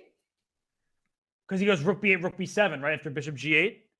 And the thing is, Robert, if Fabi promoted there, Black takes and get his king to G3 and then uses the E-pawn to distract the white bishop, unmooring it from the pawn. It's a classic mechanism, but he had about a millisecond to figure it out. And this match is just an epic. 11 and a half. We still have 12 plus minutes remaining in the bullet here. Look at this. Fabi saying, I'll play the French myself. You've been doing well with it, Arjun. Let's go. Whoa, okay, just play King B1? Are you serious? Oh, and the point is that after HG Knight G5, there's no fork on F4. There's no fork on F4. My... Great response, though, by Fabi. Going Knight B4, let's get that bishop off the board. But King B1, that is a stellar tactical move by Arjun. Speed belts. Speed belts, ladies and gentlemen. Make sure they're tightly fastened across your lap. We've got 12 minutes on the nose. Oh, Bishop A6. Watch out for that. Yep, that's coming. So Knight takes D5? No, Bishop A6. Mm-hmm. Or Queen F5 check would have been sufficient. Forget I said anything. Okay, I will try my best. Everything defended in Black's position just looks good for Black. Yeah, 2 bishops. Solid game. Mm-hmm. Knight coming to F6 now, potentially. Maybe b5, b4. That's a pretty committal sequence, but he plays it. Knight b6 as well. Yep. Well, Fabi is totally in control here thus far in this game. Yeah, he's playing a great game. Knight c1, Arjun kind of floundering around. The e6 pawn is a weakness. You got to keep tabs on it. Whoa. He says, because knight e4. Trade in knight e4. And the rook gets trapped in e6 as well. What positional acumen with no time? I mean, how do you find this in a bullet game? Just the sense of where the pieces belong is amazing. He's just better at bullet than anybody gives him credit for. Oh, totally. Even himself. I think he would be harsher about his own bullet than anybody. I thought he could have taken on d2 and traveled to c2 with his queen, but instead he tries to keep the knight on the board, maneuver it to d3. Rook c2, there's knight d4. Okay, can't get away with that. He wants to provoke more weaknesses on the queen side. Why not? Okay, oh my gosh, ba or this b3? So scary. This looks so scary for the white king. Maybe rook b3 should be tried, shaking the black pieces off of their incredible posts. Goes queen c7. Watch out for queen c3 check. Queen c3. Oh, he put bishop b2. Bishop b2. He's holding on. Bishop c4. Patient move by Fabi. Yeah, here comes queen a5 and rook a8. Rook a8 is devastating. Oh, and queen e5 also hanging. And rook a8 is going to follow next. Oh, he plays queen d6. Any second now. Literally. He's up. Look how much time he has. No, it's crazy. It's over. Pawn on a2 cannot be defended. Queen a3. It is impossible to defend this with 5 seconds on your clock. Even if there were a defense, you're not saving this game if you're Arjun. Although we've seen Arjun pull out some crazy comebacks. He's somehow still kicking, Robert. How is he doing this? I don't 14 know. seconds. Knight c1. Still in the game. Unbelievable defense by Arjun right now. Regardless of how knight the game ends. Knight d3. Oh, here comes the knight. Pawn d4, no. maybe? Back to b4. Look at how the bishop is back and forth it goes, covering all the squares. Knight. Arthur's going to knight f4. He wants knight d4. Wow, Arjun a3. What a move. He's doing better than he was like 5 moves ago by a lot. But here comes the rook to e2. It goes. Oh, this is amazing. Bishop a6. Oh, a4 is such a4. Such a dangerous king h7. move. It's truce time. Queen e3 coming in. Rook takes g2. Just take some pawns, Fabi. He does. And queen c6. Oh, queen trade. He forced the queen trade. Oh my gosh. No, bishop f3. Bishop f3. Blunders. He wasn't even losing, and then he blundered it on the spot. At the last possible hurdle. And bishop Robert. e2. Wait up. Nope, he got it. Yeah. Should be a win. And he resigns. And Fabi is up by 1. What a turn of events there. This is absolutely crazy. And I just want to remind everybody, because they keep taking a 1-game lead and going back to even. If this ends in a tie, we'll have 4 games of 1+1 bullet. And if that's still tied, we get to Armageddon with bidding. So this is crazy stuff. Fabi up 12.5, 11.5. And now we're getting a Benoni of all openings. And so important for Arjun not to panic. I mean, he can hypothetically even afford to lose another game. He shouldn't blow this up in his mind to be a must-win game. He just needs to play solid. He needs to play the position. And he's not doing that. His position is terrible. I think Fabi could strike with e5 here, just smash through in the center at some point. He's just putting his bishop on f5, saying, can't touch this. And but the this knight is so ugly. Knight d1, e3, and then over to c4, g4. This is just positionally lost. Can't touch this, and the knight is just going to hammer it home when it gets to c4. Oh, but he blunders knight takes d5. I'm so proud of my reference. He does. Still bad for black, though. That tells you a lot about how bad the position was. It was a good reference, though, by the way. Just let you know. Thank you. Okay, as long as you acknowledge that, I'm good. No, but that was not something Fabi should have blundered. No, not at all. And now black is right back in this game. And watch out for like knight h5 at some moment. The f6 square is vulnerable. Knight f5 as well. So all of these light squares are whites for the taking. So queen f6 is met by knight h5. Oh, and he walks into it. I think it was deliberate. I think he had queen to f5 there, challenging white's queen, getting out of the fork. Now knight takes d6 is a huge threat. Well, maybe not a huge threat, but a threat nonetheless. Same page. Knight takes c5, also a threat. So he plays g4. Okay. What? He has to go g3. Be very careful about some queen takes g4, knight f6 tricks if the knight moves out of b5. Not anymore. Yeah. And if rook takes g, knight takes g3, all of these squares are still whites for the taking. So we see a trade, but the h file being open is Bad news for white. God, Fabi's position has gotten so much worse. He blundered that pawn, and now he's allowed the knight to establish itself on e5. Arjun could follow up with f5 if he wants to control more squares. The rook comes to h8. So, but king f1 will always be available. The knight is really King well f4. placed on g3. And Fabi has to try to squeeze his knight in through f5. Maybe even an exchange sack on e5 at some point can be considered. He plays knight d3. Oh, they both miss it. Oh, that was just a fork? Yeah, there was... Well, knight d3, knight f5 check maybe they saw, but then just king f6 even is winning. Now Fabi still has some chances. With the king on f8 being iffy, the king on g1 is actually surprisingly safe, thanks to the knight on g3. Yeah. Watch out for rook takes e5, as you mentioned. In the worst case scenario, the knight can block the check on f1. Rook takes c5. Wait, and queen f6. Oh, queen d8. Oh my gosh, queen h6, queen d8. Oh, and there's a fork on f5 if you go Yes. queen h6. And if you go queen g6, you drop the rook on h8. Oh my gosh. Oh my god. I mean, what a blunder. My And lands. Arjun needs to think about resigning. I mean, I know it's hard to do that because you're even up a pawn here. Queen d8, knight f5. Maybe there's He's still life left. found a way to reshuffle. He's going to lose an exchange, but that knight on e5 means the game isn't over. Wow. Oh, it's far from over. Not even worse, apparently. Whoa! Oh, he didn't take the knight. Queen g8 check? Queen and then f3. rook h1. Queen f3. Wasn't there queen g8 and rook h1? There.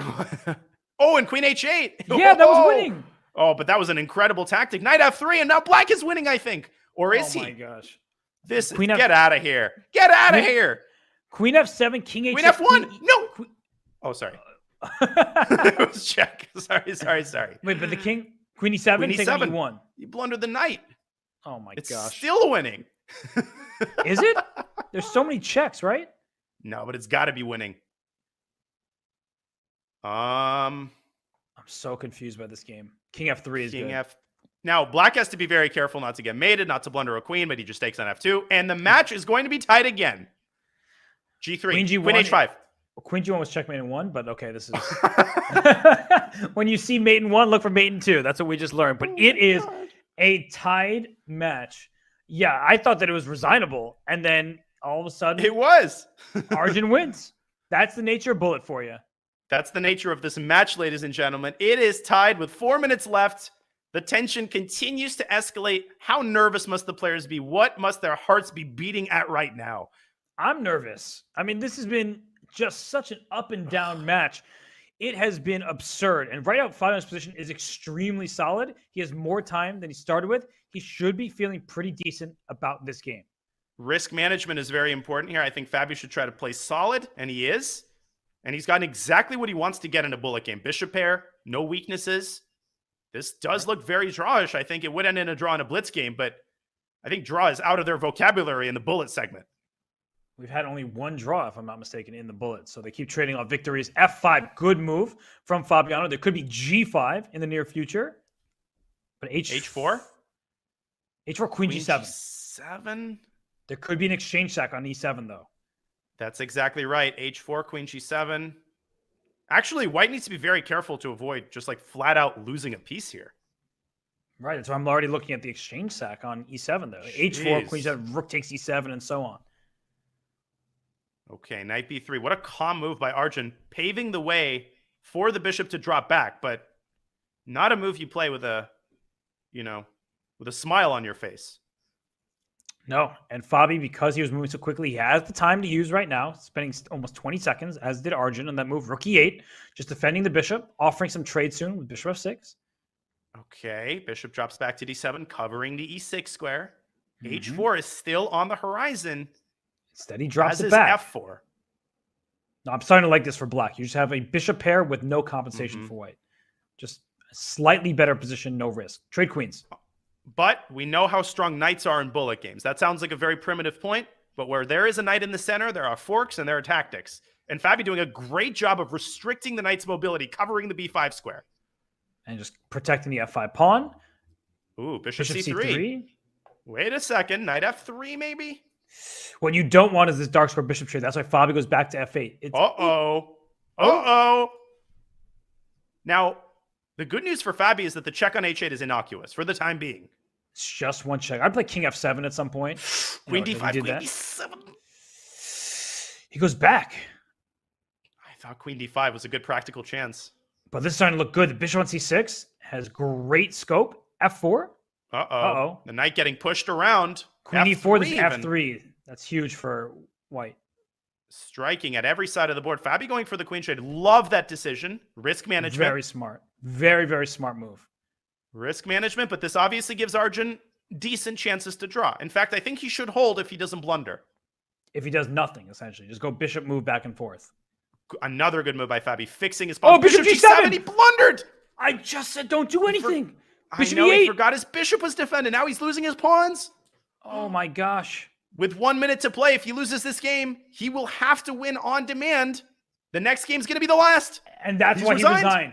Because there's still 50 seconds. This will be the final game. And if Fabiano looked at the match clock, he might play something a little bit simplistic. No tactics. He is doing just that. That's exactly what he's doing. All Fabi needs is a draw. A draw wins the match for Fabi. This is going to be the last game of the match. Here we go.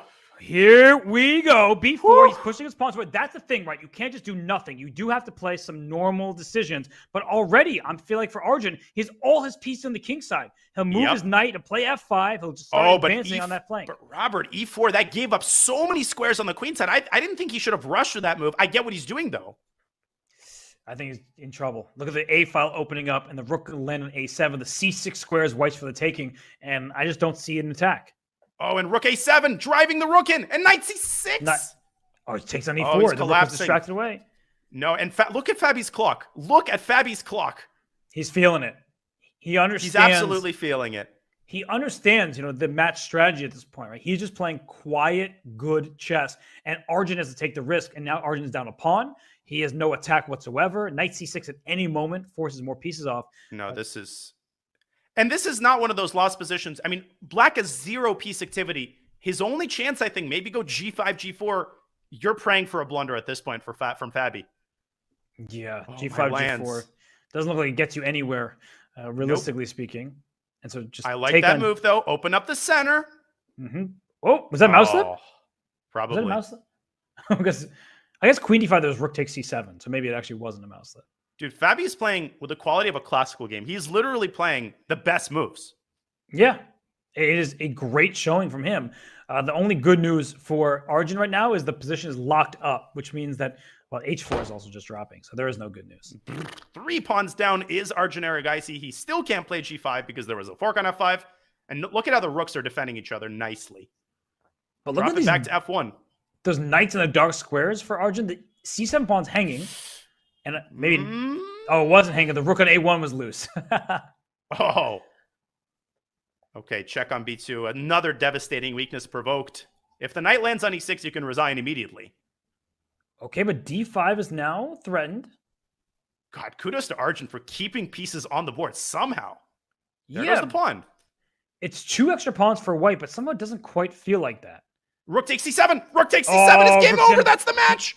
Game anytime. There it is. Fabiano Caruana finds it. He knows it's over, and he is going to move on to the round of 8. The quarterfinals will await him. There it is. Woo. Oh, my gosh. Arjun Erigaisi, I mean, he put up a great fight in this match, but Fabiano Caruana, with his back against the wall, he takes it home in bullet, Danya. That was amazing. I mean, I am so impressed at his composure, his speed, his quality of play. That was an absolutely epic opening match. Arjun, he's got to keep his head up high, but he allowed that 4-point streak early in the match. That set the tone. It was all Fabi in the bullet. What a match. Seriously, that was epic stuff. First, it was Arjun in the 5+1. Then it was Fabi in 3+1. And then it was a toss-up. But when all is said and done, Fabiano Caruana, he wins this match by 2 points. He moves on to face the winner of Magnus Carlsen and Gukesh. So in all likelihood, that will be Carlsen. And we'll see a rematch of the 2018 World Chess Championship, which is decided in rapid. So, Danya, that is exciting stuff for the Fabiano Caruana fans around the world. Listen, we just got courtside seats to yet another amazing SEC match. There's just magic in the air anytime it's SEC season, and Fabiano Caruana again and again proving that he needs to be considered among the best bullet players in the world. Stop with the narrative that Fabiano isn't good at bullet, he isn't good at blitz, because he's disproven it again and again over the last couple of years, and this is just another case in point. Look up his FIDE blitz rating at something like 2850. He's been an absolute monster, and he is not slowing down, at least not for Arjun Erigaisi. But we got to keep our hats off to Arjun, who played a great match, who won the Junior Speed Chess Championship. And if he didn't get flustered there when he was up by 3 points, he started losing the thread, and you saw it slipping